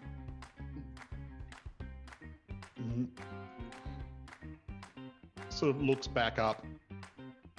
I will not consume that person. Could you be a little more generic and just say you're not going to consume anyone in the city as well? Just to make it easier. That'd be great. So reverting back to Elvish, like Just try. what language? know? I'm not gonna eat people. I know you're not going to eat people. Language is hard. I know. Just say it the way I'm telling you to say it. I'm not going to eat the city. I'm not gonna eat the city. Yes. I'm not gonna eat the city.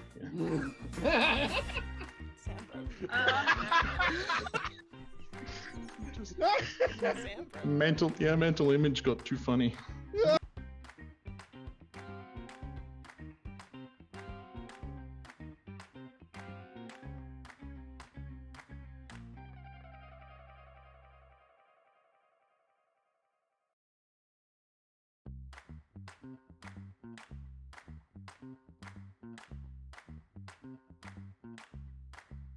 Why hands?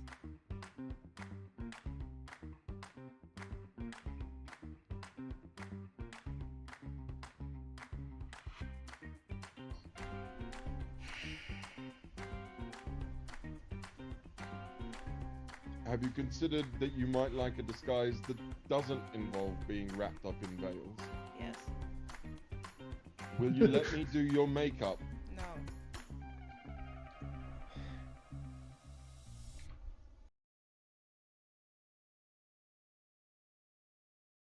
You... Think don't be afraid. You look like you need a ride. You look like you need a ride. I'm here to help, But I don't think that I can fit your friend there. Can you ask them if they are going to eat me? Depends In on that your case- answer.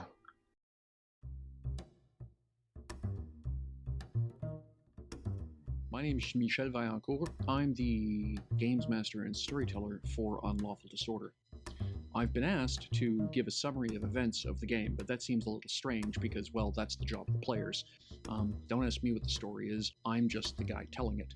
So, let's talk about how we got here. So, about a year ago, I saw a bunch of really talented people doing some really cool stuff, and I thought, well, that's cool, I'll have to keep them in mind. And a little while after that, I got a call from a roleplay channel asking me to set up a game. They wanted a European time zone friendly game. So I went back and I called up the cool people doing the cool stuff. So that would be Chantel and company. Cool. So, after that, we took a little bit of time, discussed a good D&D campaign, and I brought forward one of my homebrew worlds. And they looked at me and said, no.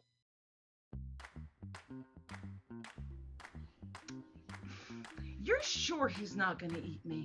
He's not gonna eat you. Okay, I'm a friend then. Depends In on that your case, answer.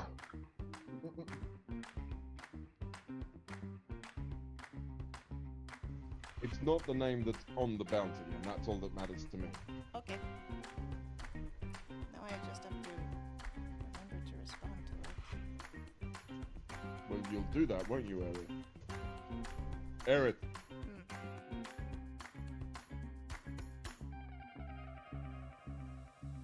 Are you going to eat them?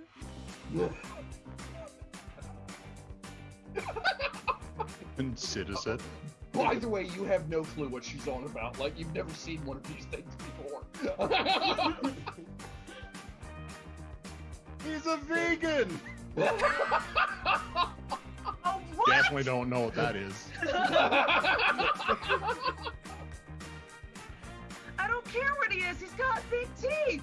You do have big teeth. Nothing. Hugo's grasp of the trade tongue is Oh, body. do you? Oh, do you? What do you eat them?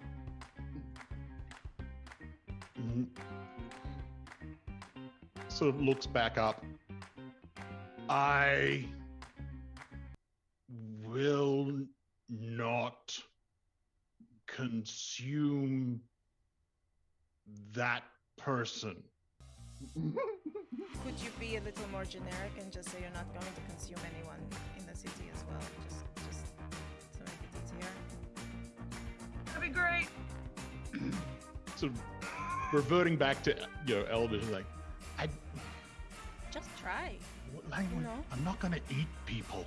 I know you're not going to eat people. Language is hard. I know. Just say it the way I'm telling you to say it. I'm not going to eat the city. I'm not gonna eat the city. Yes. I'm not gonna eat the city.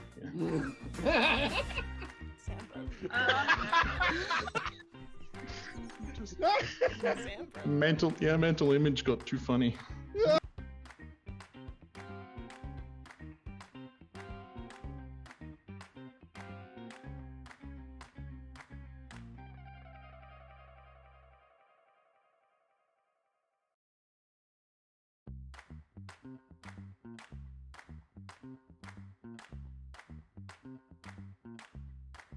Why hands? And we are leaving. All right.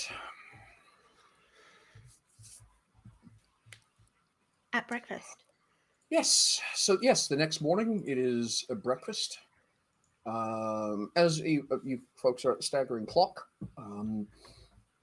which of course is the fine establishment featuring Mongolian orcish cuisine, owned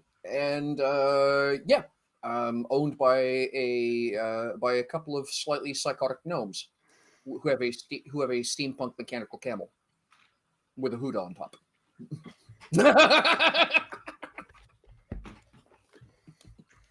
Nice. And so, Forgot about the camel. It just. Yeah. Why is real life so boring? Because I can't make a watch work, let alone build a whole goddamn camel out of watch parts. Yeah, that's fair. I find that fair. That is a reasonable response there. All right. So, how is everyone feeling at breakfast the next morning? Late breakfast, early breakfast, which is it? I mean, we spent part of the night in a jail cell, but Mm. I don't think Spider sleeps an awful amount. So, But to be fair, we didn't spend that much. It wasn't. We were kind of like put in, waited for them to sort of all the guards sort of go back to what they were supposed to be doing, and then broke out almost immediately. Yeah, it was like an hour or something, right? Yeah, I was just going to say your tolerance for being in the mage cage wasn't exceedingly high. I mean, the pitch when we went to the front gate was like, "Look, we know what you're supposed to do, but it's not going to work. It's just going to be going to take up time that none of us want to use. So why don't we skip that stage? We didn't skip that stage. Okay. Yeah.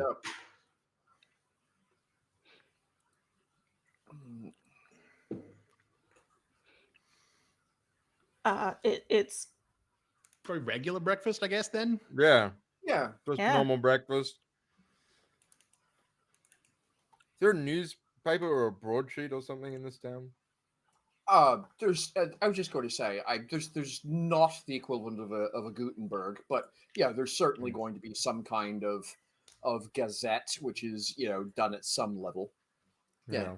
I think Spider's feet up on the table and having a browse through the gazette. The biggest single buzz, of course, is the sudden unexpected relaxation of martial law.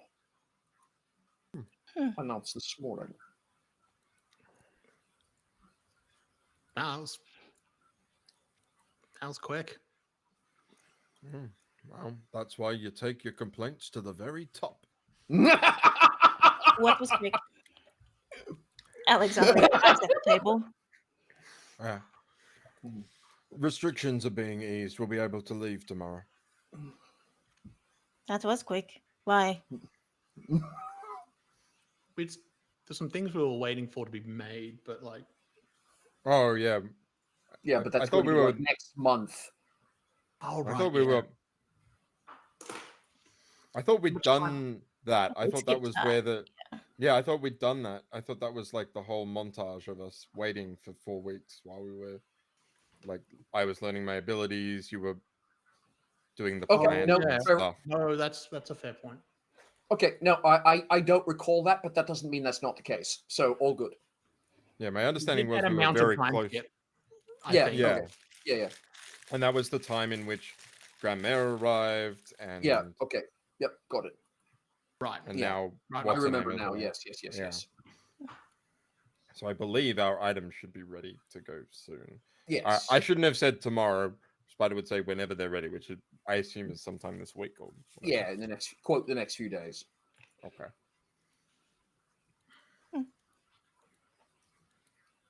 Well, I suppose we'll be leaving.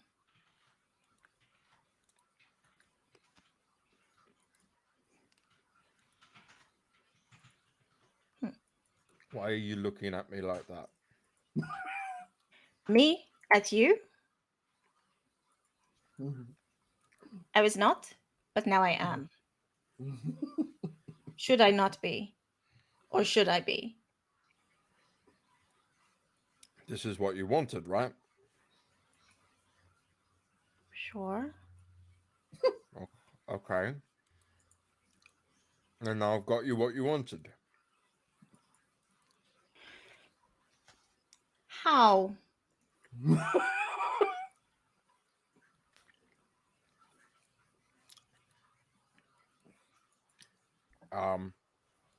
Well,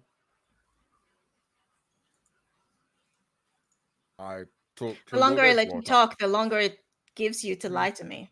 No lying. I just wanted to I wanted to get through the lies that my mouth wants to say and then get to the truth for you. Marshall and I made an arrangement with Lord Edgewater to have the restrictions eased so that we could get out of here.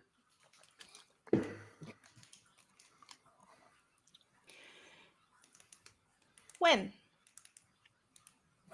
Last night. So last night, after we went to bed? After you went to bed. Last night, after I went to bed, you decided to pay a visit to your father, who has people looking for us as murderers. No, I decided to do it 3 or 4 days ago. I did it last night. I was told last night. I you decided to went go too? along. Oh, good. Well, that was why he said Meisel and I. So it wasn't myself and I, it was myself. Not the first time someone's made that. Anyway. So you decided to go and see your father and make some sort of a deal to relax the laws of the city so we could leave. Well, I didn't know exactly how he was going to get us through the gates, but I said that that's what we needed, and that's what he gave us. Okay. D'accord. What exactly did you give him? Well, that's the art of the deal, isn't it? Please, artist, tell me. Well, I got what we want for the promise of what he wants, and nothing in his grimy little fingers.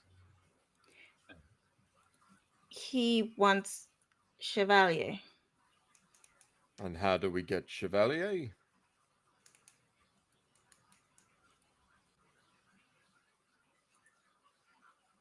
Exactly what did you promise him? Because he can't have Chevalier. Well, yes. I mean, that's details. Yeah, he didn't mention that part. Details. The point is, he definitely can't have Chevalier if Chevalier is in a box. What? In your backpack.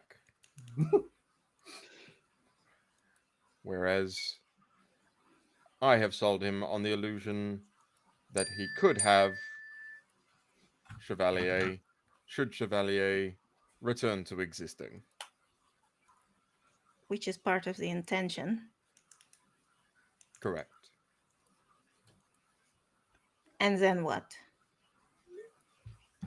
Well, then you'll be at the volcano and changing the fabric of reality. I think we can probably solve that problem later.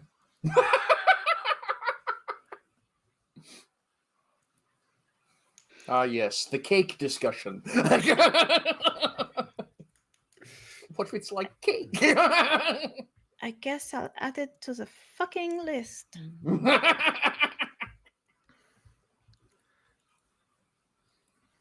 I mean, that was a bit drawn out. He basically promised that it would be possible to bring Chevalier back once you got to the center of the plains, and that he would then arrange for Chevalier to be delivered after that. The fact that he believed you was kind of incredible, to be honest. Well, Lord Edgewater has a lot of conviction in his own ability to pursue his own will.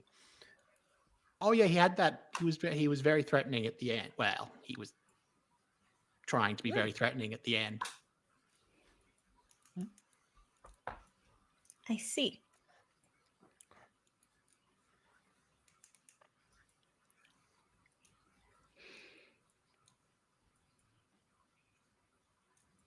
Okay. How's your gardening going? Flips the Gazette back. Very well, thank you.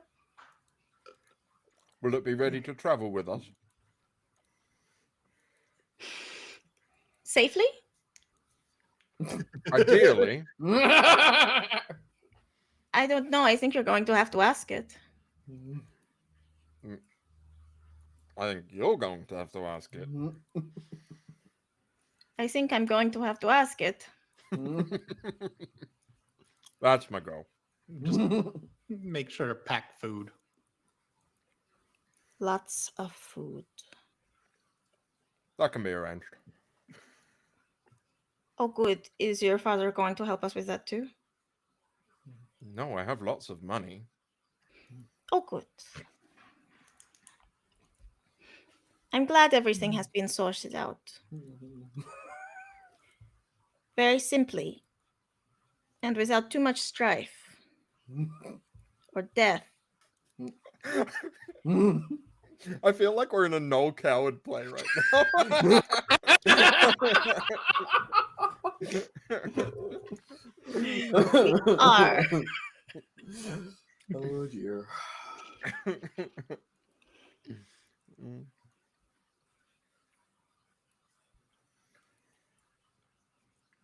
So, shall we leave? Make your last preparations and we'll be ready as soon as can be. I'll just have to I've already made provisions for the caravan. We just have to get them all in the same place at the same time.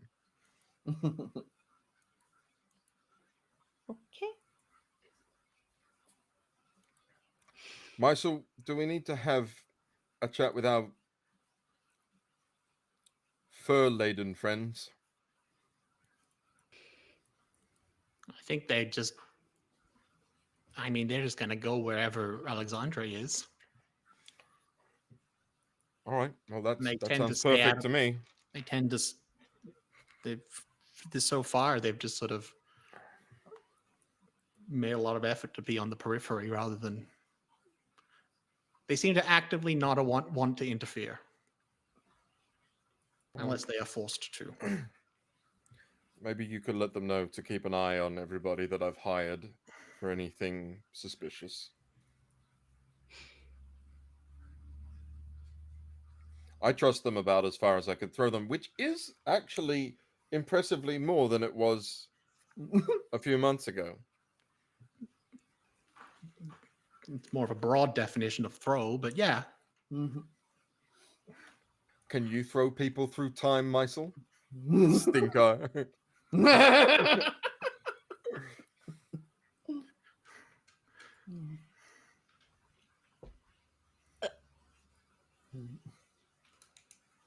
That's okay. It's all okay.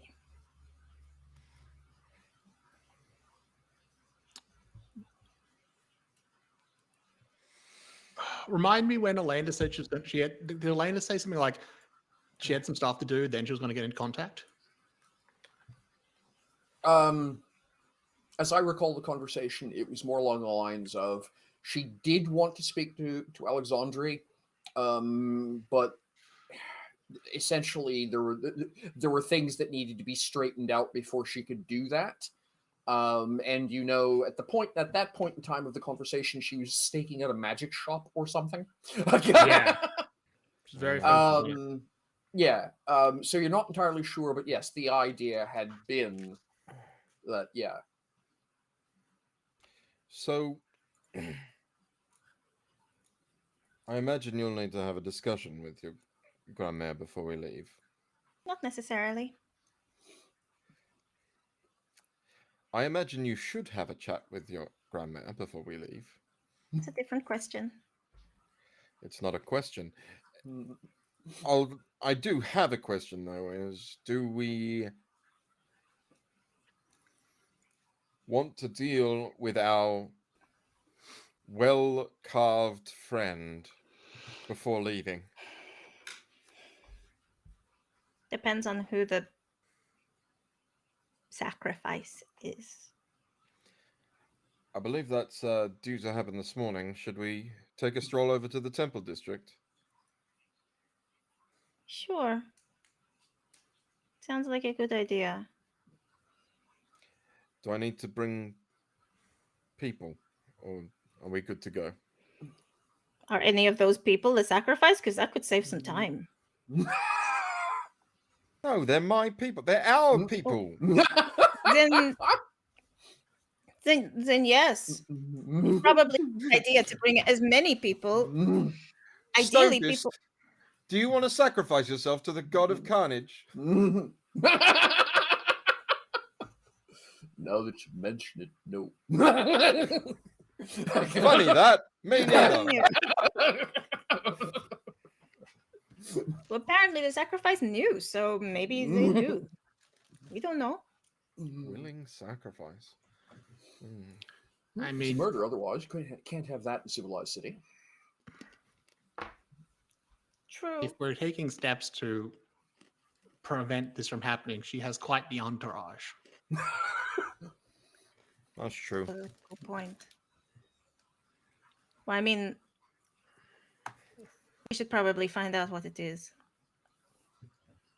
Because it seems like it's a public thing. That means people know about it. Who I knows wonder if about there'll it? be a protest. I don't think. I mean, I can't imagine. I don't think it's like. We'd better go and find out. The fiends aren't openly worshipped, are they? Okay, so this is the funny part. Officially. Yeah. Okay. Yeah. Actually, yeah. Yeah, it's that whole difference between legal and ethical. Yes. It's not illegal to worship anything. The Confederacy doesn't care officially. However, there's an awful lot of people who question your ethics if you do. Let's just say that the fiends, by definition, aren't working for in the history, if you will, the creation history of Lanogiianes is that it's the rugby field for the for the ongoing scrimmage between the gods and the fiends. Right? The force of creation, the force of entropy, in its most literal and manifest way. So, yeah.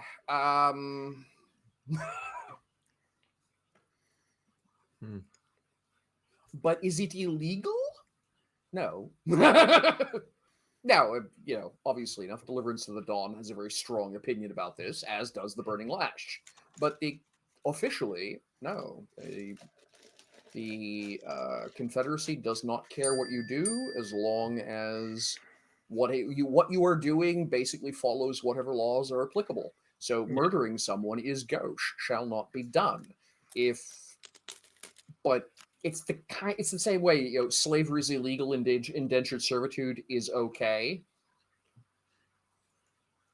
So what constitutes a willing sacrifice, I suppose, is the question.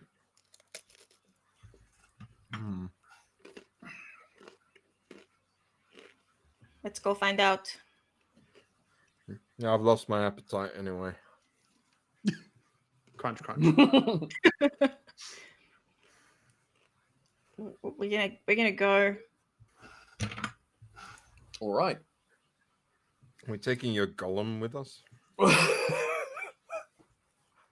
Yes. Wait. No. Someone has to keep track of the rogue plant.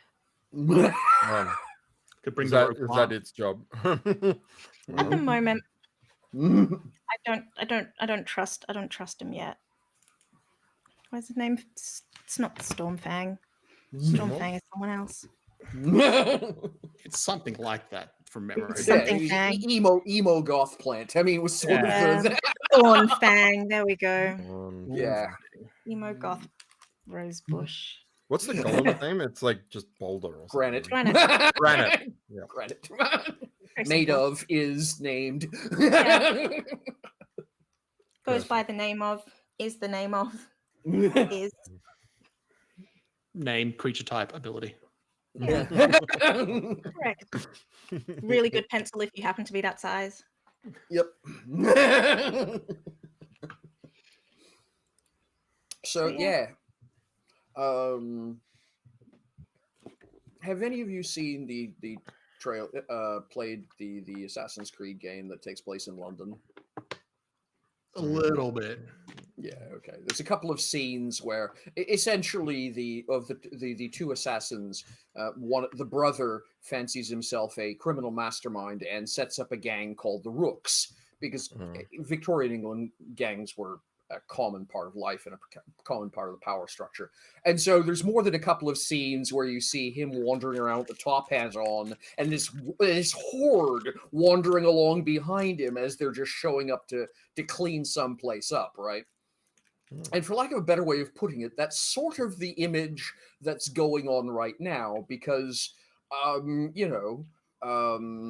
Switch and his two chums are on the way out going somewhere, and so the entourage arrives in short order to make sure that everything's okay. So, but yeah. Because yes, you've got you have semi-acquired a street gang. So and I mean the gang needs to operate while I'm not here, but I've also hired a bunch of mercenaries to go with us for this. Yes. This. So yeah. I imagine that's like what the gang's job is right now, is vetting these people. Yeah. So.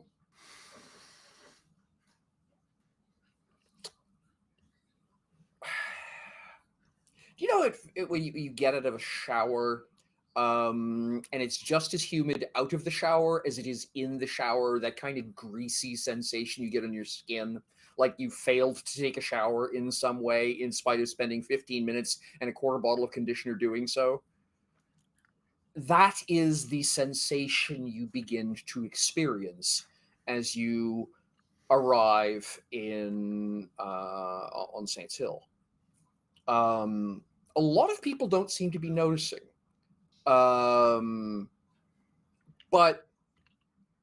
yeah, all of you, it becomes, for lack of a better way of putting it, you can almost play hot cold with it. And it doesn't take long as a result for you to arrive at the very obvious temple to the Lord of Slaughter. The doors are currently closed. You can hear chanting inside. There is a literal dark cloud hanging over the place. Not high up, but, a few, within a, obviously casting a shadow on that building kind of way. And yeah, that kind of greasy, oily feeling is it just the three of us feel that, or is it like the whole group, or is it like, because you're saying some people aren't noticing it, like there's the I'm just gonna say, like, entourage? You're not noticing, like, there are people going by and no one's doing this, or oh my god, that, and most of but a couple of, interestingly enough, a couple of the boys, which is I can't remember the proper name for the gang, it's the something boys, the Broad Street boys, I think. A couple of them, including your errant bard, are noticing the sensation. I forgot about this kid. Yeah. We've got someone who's going to come and write the story down. Yes, your bard to be, who you convinced not to be so stupid, because you know exactly what will happen as soon as he gets 20 yards outside the back gate. Something will eat him.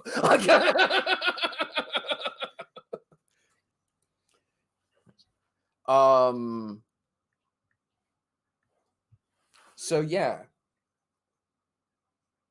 But yeah, a couple of them are noticing, but obviously they're also trying to remain, hey, I'm a tough gang guy. And so for the three of you, because you know what you're experiencing, and that kind of, you rub at the back of your hands, is it, and you sort of realize a couple of them doing the same thing.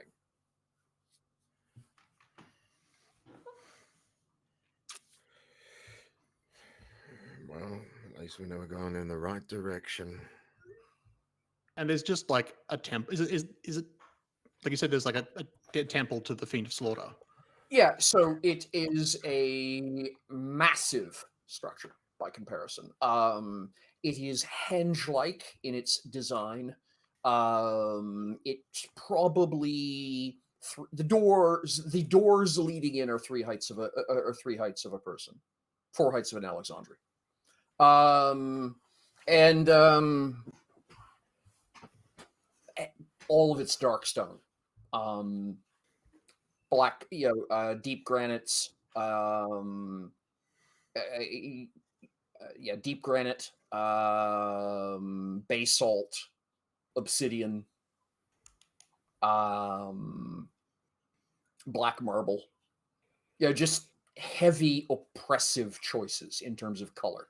The only shock against that are flecks of gold and of red that are interspersed in various patterns and sigils and that sort of thing. But it is, let's just say you're not going to confuse this place with a peace hostel.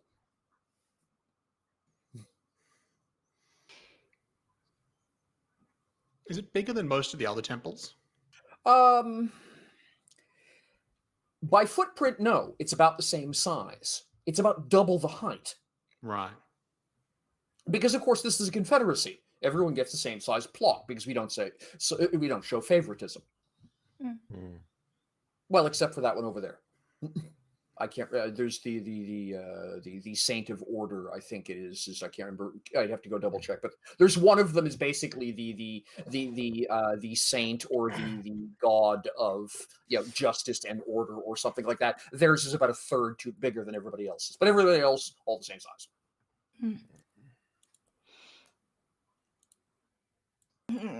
Palador.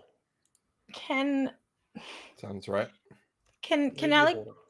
Could I try to? Can I try to listen to what the chanting is and see if I can? I don't even know how I would do this. I didn't think about that. To see whether or not I can understand the purpose of it. Certainly. So I will let you decide if you wish to make a logic roll or prescience roll. Prescience. That's what I'm going to use with the dice I can't find. Here we go. Is it a D8?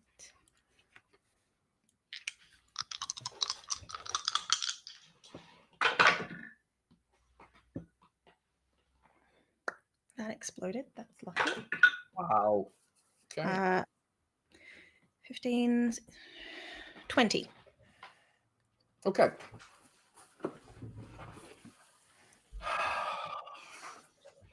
You're going to be aware of 2 things simultaneously. One,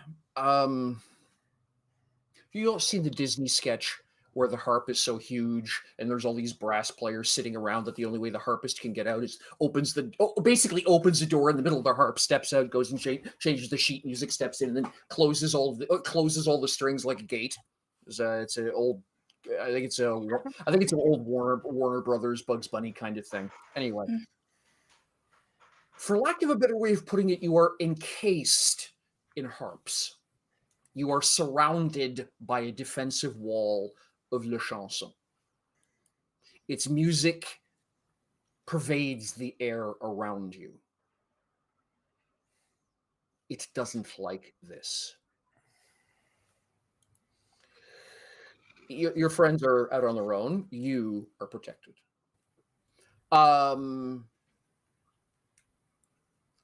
The chanting is Voideldaemon, which has been for lack of a better way of putting it, it is the Vulgate version of Voideldaemon. And it is essentially a channeled invocation.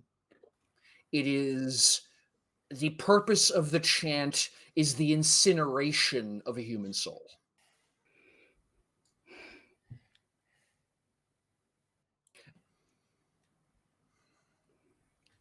It is the conversion of that soul into consumables to be used by the Lord of Slaughter for sustenance. It is the absolute erasing of a person. Someone just didn't die. They have been erased. Nothing left. You're too late.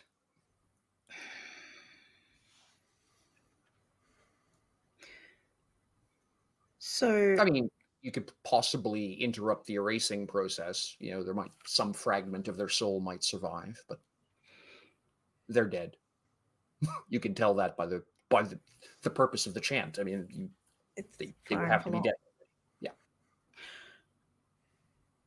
So what La Chanson is doing is making sure. Oh no, you're not taking this one. This soul. Right. This one here stays here. Yes. Right. Okay. Cool. This one's mine. You get your own plate. I have this one. Get your own plate. Yeah. Queue up. Okay.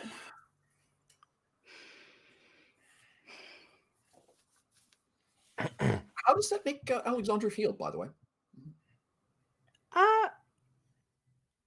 Not particularly comfortable, actually.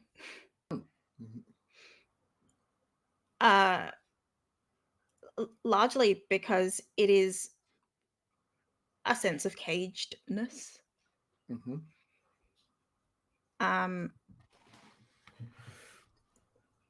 But also hey, so you left the others out there. Okay. You just the everyone is out. And I'm in. Okay. I see the priorities. And I see how strong this is. Maybe one other person could have. Okay, cool. It's fine. It's fine. Everything is okay. But I mean, it's the thing also of when you put a door on a house, are you shutting people out or are you shutting yourself in? Yes. That's the thing. The difference between safety bars and a cage is which side of the window they're on. Exactly. What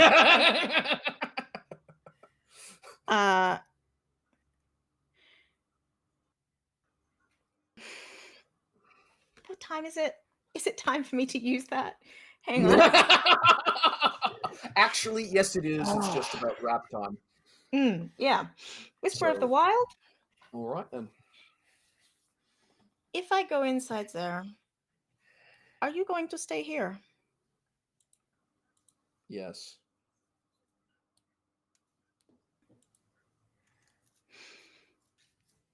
Tell me about the door to this place. Sure. 4 heights of Alexandria. 4 heights of an Alexandria, and Alexandria wide each. 2 massive valves of carefully carved and inlaid black granite, aka deep granite. This stuff has no point. Deep granite is so named because it doesn't occur anywhere near the surface. It is formed, as any of the Dark Elves would tell you, you basically need an underground volcano to produce the stuff. So someone spent a lot of money to have it shipped up here to put doors on this place. Are the doors currently closed or guarded or closed? There are 2 individuals. One of them is Lazukian. The other one is human. In ritual armor. I say ritual armor because I think all 3 of you are of the opinion it wouldn't take a punch. It looks damn intimidating.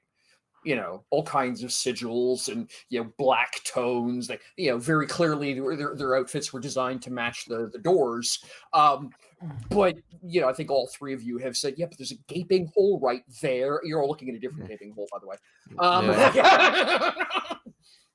So you're not sure if these 2 actually think they're protected or if they're just there to prevent anyone who might have a sense of do-gooder from rushing the doors.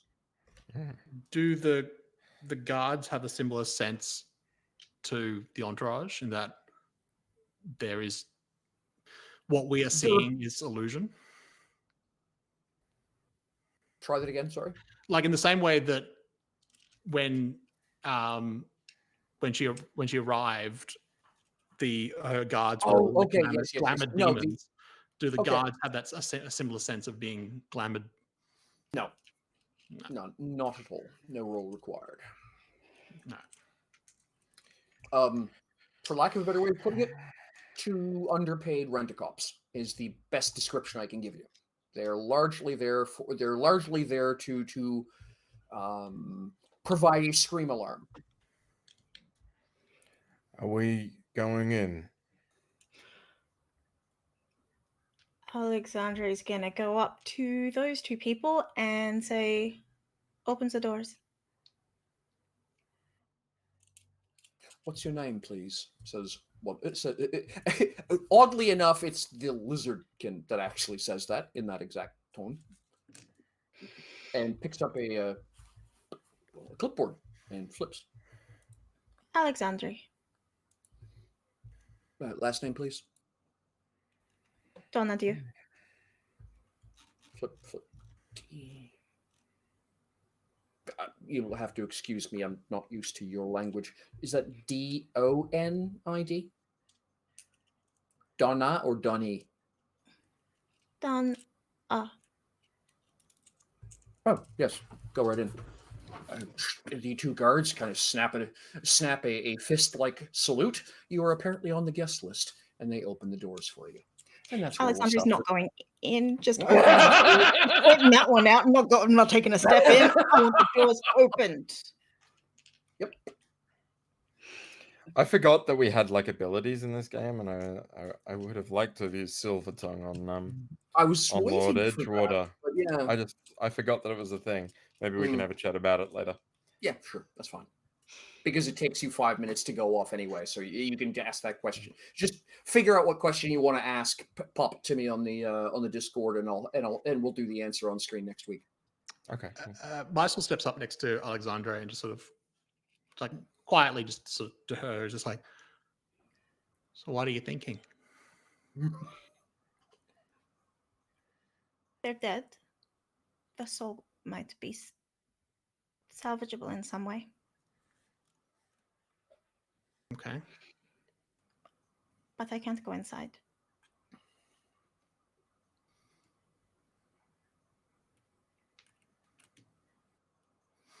If we try and stop what they're doing, there's a good chance a lot of people die. Beyond this person. Solid chance that they agreed to it, whether through coercion or some kind of reward promised or tangible or something. It's going to entirely depend on who they are, isn't it? Yeah.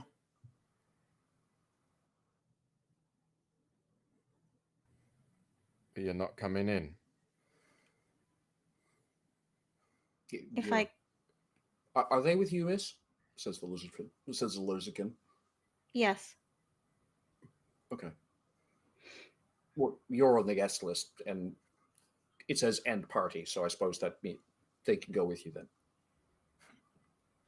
There's a brief look from Spider at this person, and then like back again, and in the kind of look that conveys you weren't gonna stop me.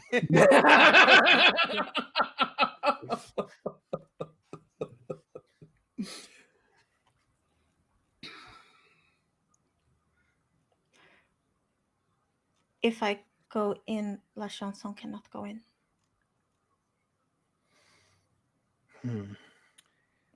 Right. Does that leave you without ability? That is provided by La Chanson? I don't know if I've asked the question or not before. I don't think it does. I don't think it does. Checked. I remember. Have I never? I've never. I feel like I would have. You spent a lot of Oh, time trying to taking figure out words in whether or there. not it would go into temples or not with you, but you've never tested to true. find out if your powers stayed out on the street. That is true.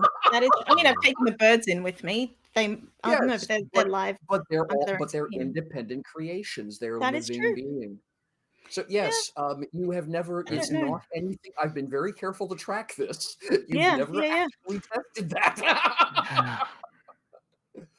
In point of fact, you've had an argument with Kaz McGee, as you like to call her, about the fact that the Chanson is your source of power, and she insists it's your blood, Yeah. but you've never tested it. Seems safer not to, you know. Or if you're going to, maybe not test it on a demonic temple first go. I mean, but that's Alexandria's way, though, isn't it? That's Alexandria's way. It's really gonna. I wish we could go inside before we end the session because I want to use observant on what's in there. Okay, I'm okay with that. Like, I don't. I can go for another 20 minutes if you folks don't mind. I'm just very aware. We don't even have to start the scene, but even like us walking in and what we see. Are we walking in? Well, honestly, that's what. Yeah. Well, I guess the thing is keep in mind you have an entourage behind you who's waiting from a cue from Mr. Switch. You've got two guards who are staring at you because she's on the guest list. And like I say, you know, an awful lot of chanting, which seems to be time sensitive, directly ahead of you. Standing at the door and arguing is possibly counterproductive. Yeah. Yes. No, I think I give a hand signal to the lads just to wait here and. Maestro isn't arguing. He's not arguing anything. He's more just sort of like his intent is essentially it's like this is kind of your call, but you need to really think about like what happens if we depending on how you go about it. Like not and again not in that sort of like I don't think it's like you clearly understand that, but it's just like it bears repeating kind of thing. All Alexandria wanted to do was see what she could see from the doorway. Yeah, that's it. That's kind of the long and short. Yeah, what you can see from the doorway is a vestibule where you can grab some suitably darkened foreboding robes with hoods and a heavy, dark red and black curtain, which obscures seeing directly into the inner area. Oh, so you would have to go in. I guess Alexandria's going in then. All right. Are you putting on the robe or? God, no. Who designed it? Honestly, probably a Versace. No, like it's not. It's a nice robe, but it's still a robe. Yeah, I don't know if I want the answer to this, but are there robes in children's sizes? Sizes? No, gnome sizes, maybe. I was just going to say sizes from gnome to elf, yes. Right. But yeah, no. Interesting. Yeah, Alexandria. Okay, so you three stride in, looking an awful lot like nobody else in here. You would be the only three in the entire place, other than poor sap up on the counter, up on the table, who isn't wearing a robe. When the doors close behind us, I'm gonna, Spider's gonna like purposely raise his own heart rate and try and invoke resistance against like what are range weapons? Precise, is that the word? Precise. Yeah. He's going to try and raise precise. Okay. And see whether he can still do that inside. Mm-hmm. Uh-huh.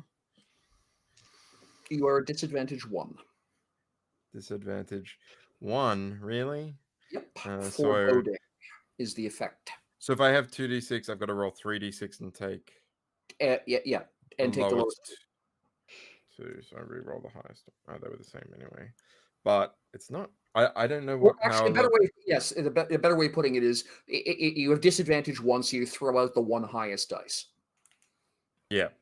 It's a more mechanically accurate way of explaining it. Yeah, well, I got the same thing on the re-roll anyway, so it's 7, 6 is 13. But then I rolled a natural 1 on the 20, so it's 14. I don't know how power levels work. It's minus 10 divided by 2. So I get came up to nothing. power level 2. I get nothing. Yep. So for lack of a better way, and you can all feel it. It's that greasy, Sometimes the dice tell the story for us. absolutely. So it's that greasy feeling magnified. It has gone from feels like you stepped out of the shower into just as humid a space to stepped out of the shower and are being pummeled with a wet blanket. Oh, good. That's the best. It's like it's not that it tastes bad, but that's the sensation you want to have. So the place just to see whether she can, Alexandre would like to try to cast light.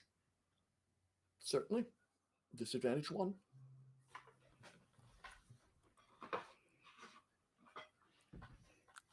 Only aiming for a power level 1, but we'll see.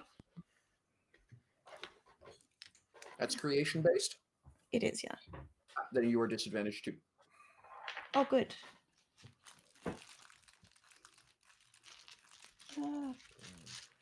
It's been so long. I have a bad feeling about this. No shit. Someone had to say it. Disadvantage 2, roll 2 dice. Yeah. The lowest of them. Oh, is that a natural 1? Let's see. No, that's a 7. Okay. Seven. That would have been funny as hell. The two of you hit That would've natural ones. Mm-hmm. I mean, ultimately, it is an 8 total. Ah! You are unable. Oh, wait. Hang on a second. You had 2 dice. No. to your I seven. did 2 dice.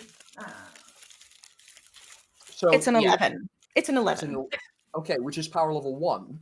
Yes. No, it's power level half, which is not enough to trigger light. Okay. So you are. So You can 12 is the minimum roll? right because it's 12 is minus the 10 minimum. divided by 2. It's what? Sorry? So the formula for power level is take the roll, subtract 10, divide by 2. So you have to get 12 to get power level 1. Okay. So yeah, you managed to not, and so, like I say, it's this the effect is called foreboding. Yeah, I gotta tear. You're going from bad feeling about this to terrible feeling about this. But it would be like, it's not because the power's not there, it's because something is pushing down on. Yeah. The I was power's going to ask welling what up the from it. feeling is. Yes, it's not that nothing happens. It's not that you don't feel the power of creation within you. It is that it is unable to emerge enough to do anything. Yeah. How Alexandria interprets that statement is a different story. Is it because she's too far from the Chanson? Don't know.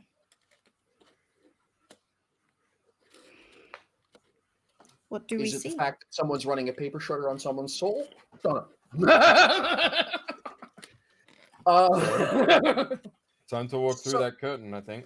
Yep, so you come out of the curtain almost irritatingly to facing a wall, and it's a curved corridor which goes left and right. The sound is equally loud left and right. Which way are you going? Are you going to split up? No. No? Okay. Whichever way. All right. Left. So does Alexandria have a particular preference? Left.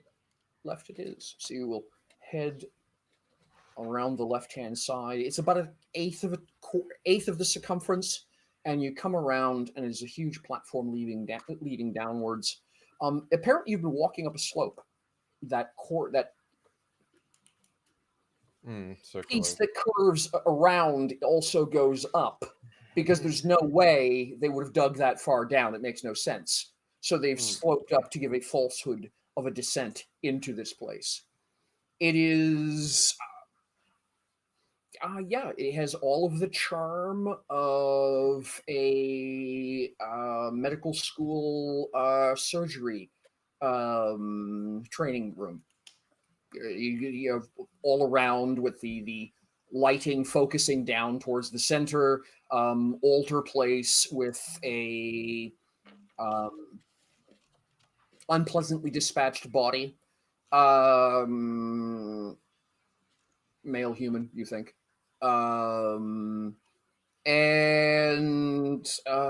Genevieve leading this chant, and there's probably 60 odd people in here who are all taking part in this.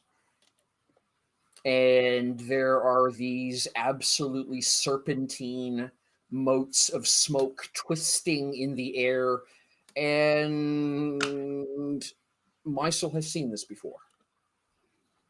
Fun. Yes, when you were snooping on Genevieve at her lair, you saw her charging a set of obelisk, and it was the same thing where this vesperous, oily black smoke was moving in this very almost serpentine manner, flowing from the sacrificed to the pillar, not the pillar, but the obelisk. And there is one of those obelisks here, and in a very same way, there is this oily, inky black smoke pouring out of mouth, ears, nose, eyes, and making its way into the obelisk. Well, this is the time to invoke the perk. My keen senses allow me to notice details others typically miss. Once per game session, I can use this ability to notice something out of the ordinary. Where to out begin? Of the ordinary. out of the ordinary for a temple to slaughter and a ritual blood soul sacrifice. Yeah. So I guess my first question is how normal is this for Spider? It is what he was expecting. So in that sense, it is within his realm of ordinary. Like, this is what I expected to walk in on. Sure. So, do you remember in a place called Dusseldorf, coming out of an elevator and there being a lad in a tree? Yeah. He's right over there. Right. You know he was one of your father's men. Mm-hmm. Okay. Is he the only one I can spot that I've tied to Edgewater? Okay.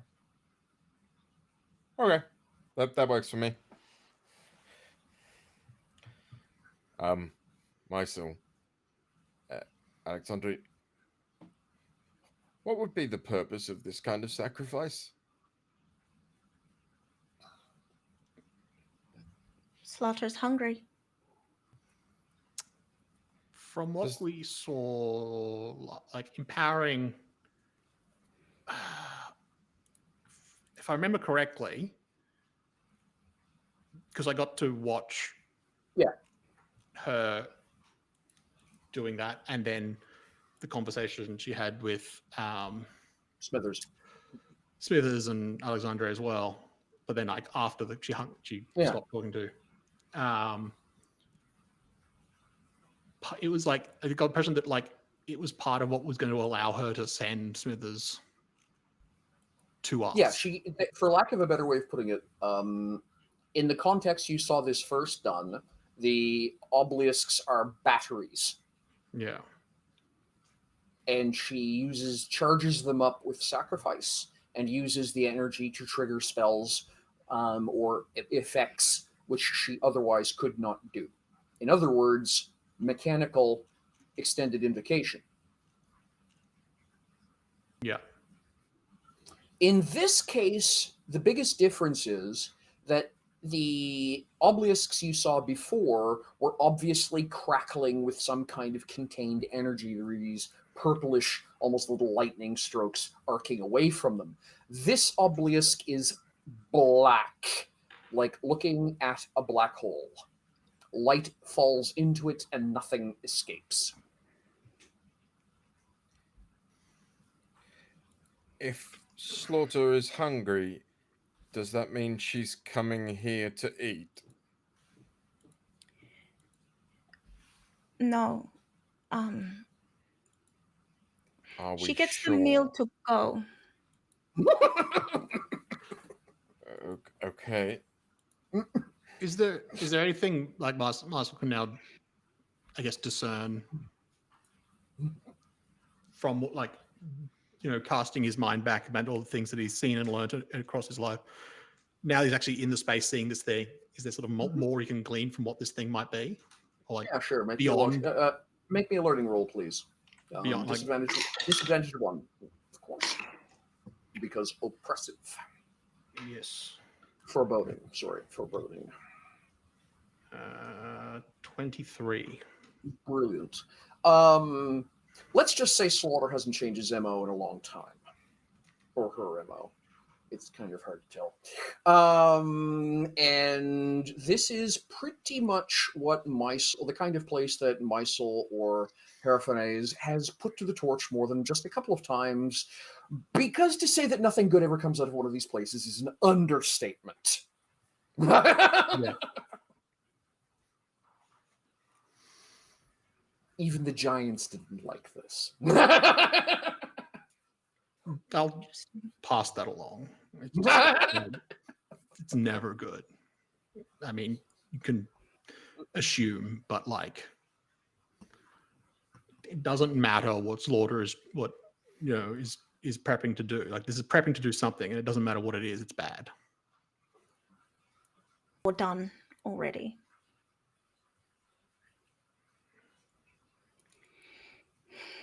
For lack of a better way of putting it, Slaughter doesn't take credit. Everything is paid in advance.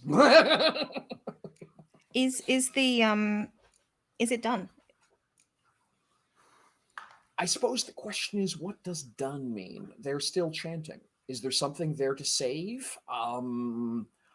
Make a really high logic roll, and maybe you can guess. It's not like you've done this before. I mean, you had, you turned down an option for tutelage, so you're kind of, on unfamiliar territory here. Yeah. Rather, Spider's not looking for something to save, but something to stop. Can I also make a logic roll? Like, can this be stopped at this point? Yeah, okay, sure. Go ahead and make a logic roll. I'm don't forget disadvantage 1 for both of you. Yep. I'm looking for kind of two things. The first one is whether it's done, but also, is this person someone I know, or was this person someone I knew? Sure. Or could recognize anything of.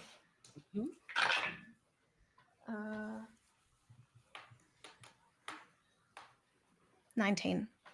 19. All right. James? That's 16. That's 16. 16. All right. So I think this would be a fantastic time to twist a little bit. So would you please all take a D6? Sorry, D8. My apologies. D8. Don't forget, ones explode down. 6. 7. 7. So what are we? And you? Also 7. 7. So okay, yeah, above average. No one you recognize. Is it okay? They're well past saving physically. Spiritually,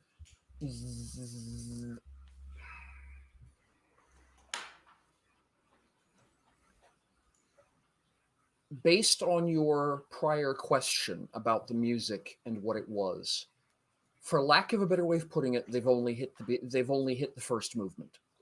There's probably 2/3 left to save. The question amounts to is, what's 2/3 of a soul worth? And given that it was a willing sacrifice, we believe, whether they want to be saved. Yeah, again, we get into that's the whole definition of legal. And then Spider, the obvious answer, there's 2 ways to stop this. Get Genevieve to stop chanting, or disrupt the obelisk. Right. Somehow, I'm not sure that killing a bunch of chanting people in the temple to Slaughter is like gonna actually help. Yeah, it's weird that, right? Like you want to do something, but also that's kind of the intention. So And you see, this is the problem with crossbows. They have Oh, no. drawbacks. And this is where we end for the week. 'cause- We're back! Ladies and gentlemen. Oh, man, I Bravo, didn't- bravo.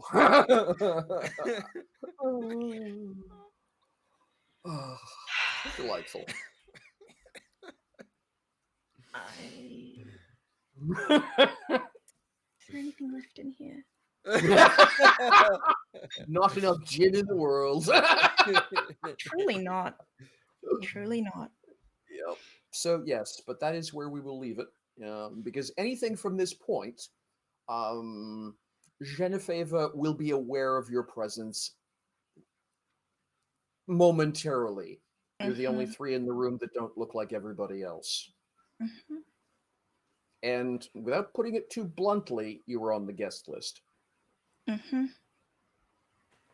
I mean, I was on the all of us were, but Yep.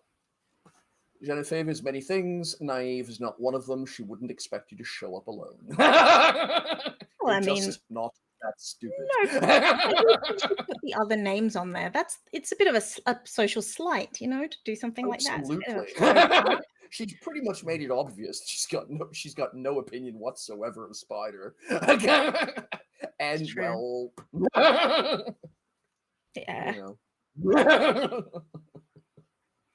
Well, I guess we'll disappear off into the humid, gross sunset. Then we'll do that next week. So yes, Ew. yeah. So thank you very much, folks. Fantastic session. Good to be back. Mm-hmm. All right. Miss you all. Bye. Yeah. Bye. And we'll see you next week if all goes well.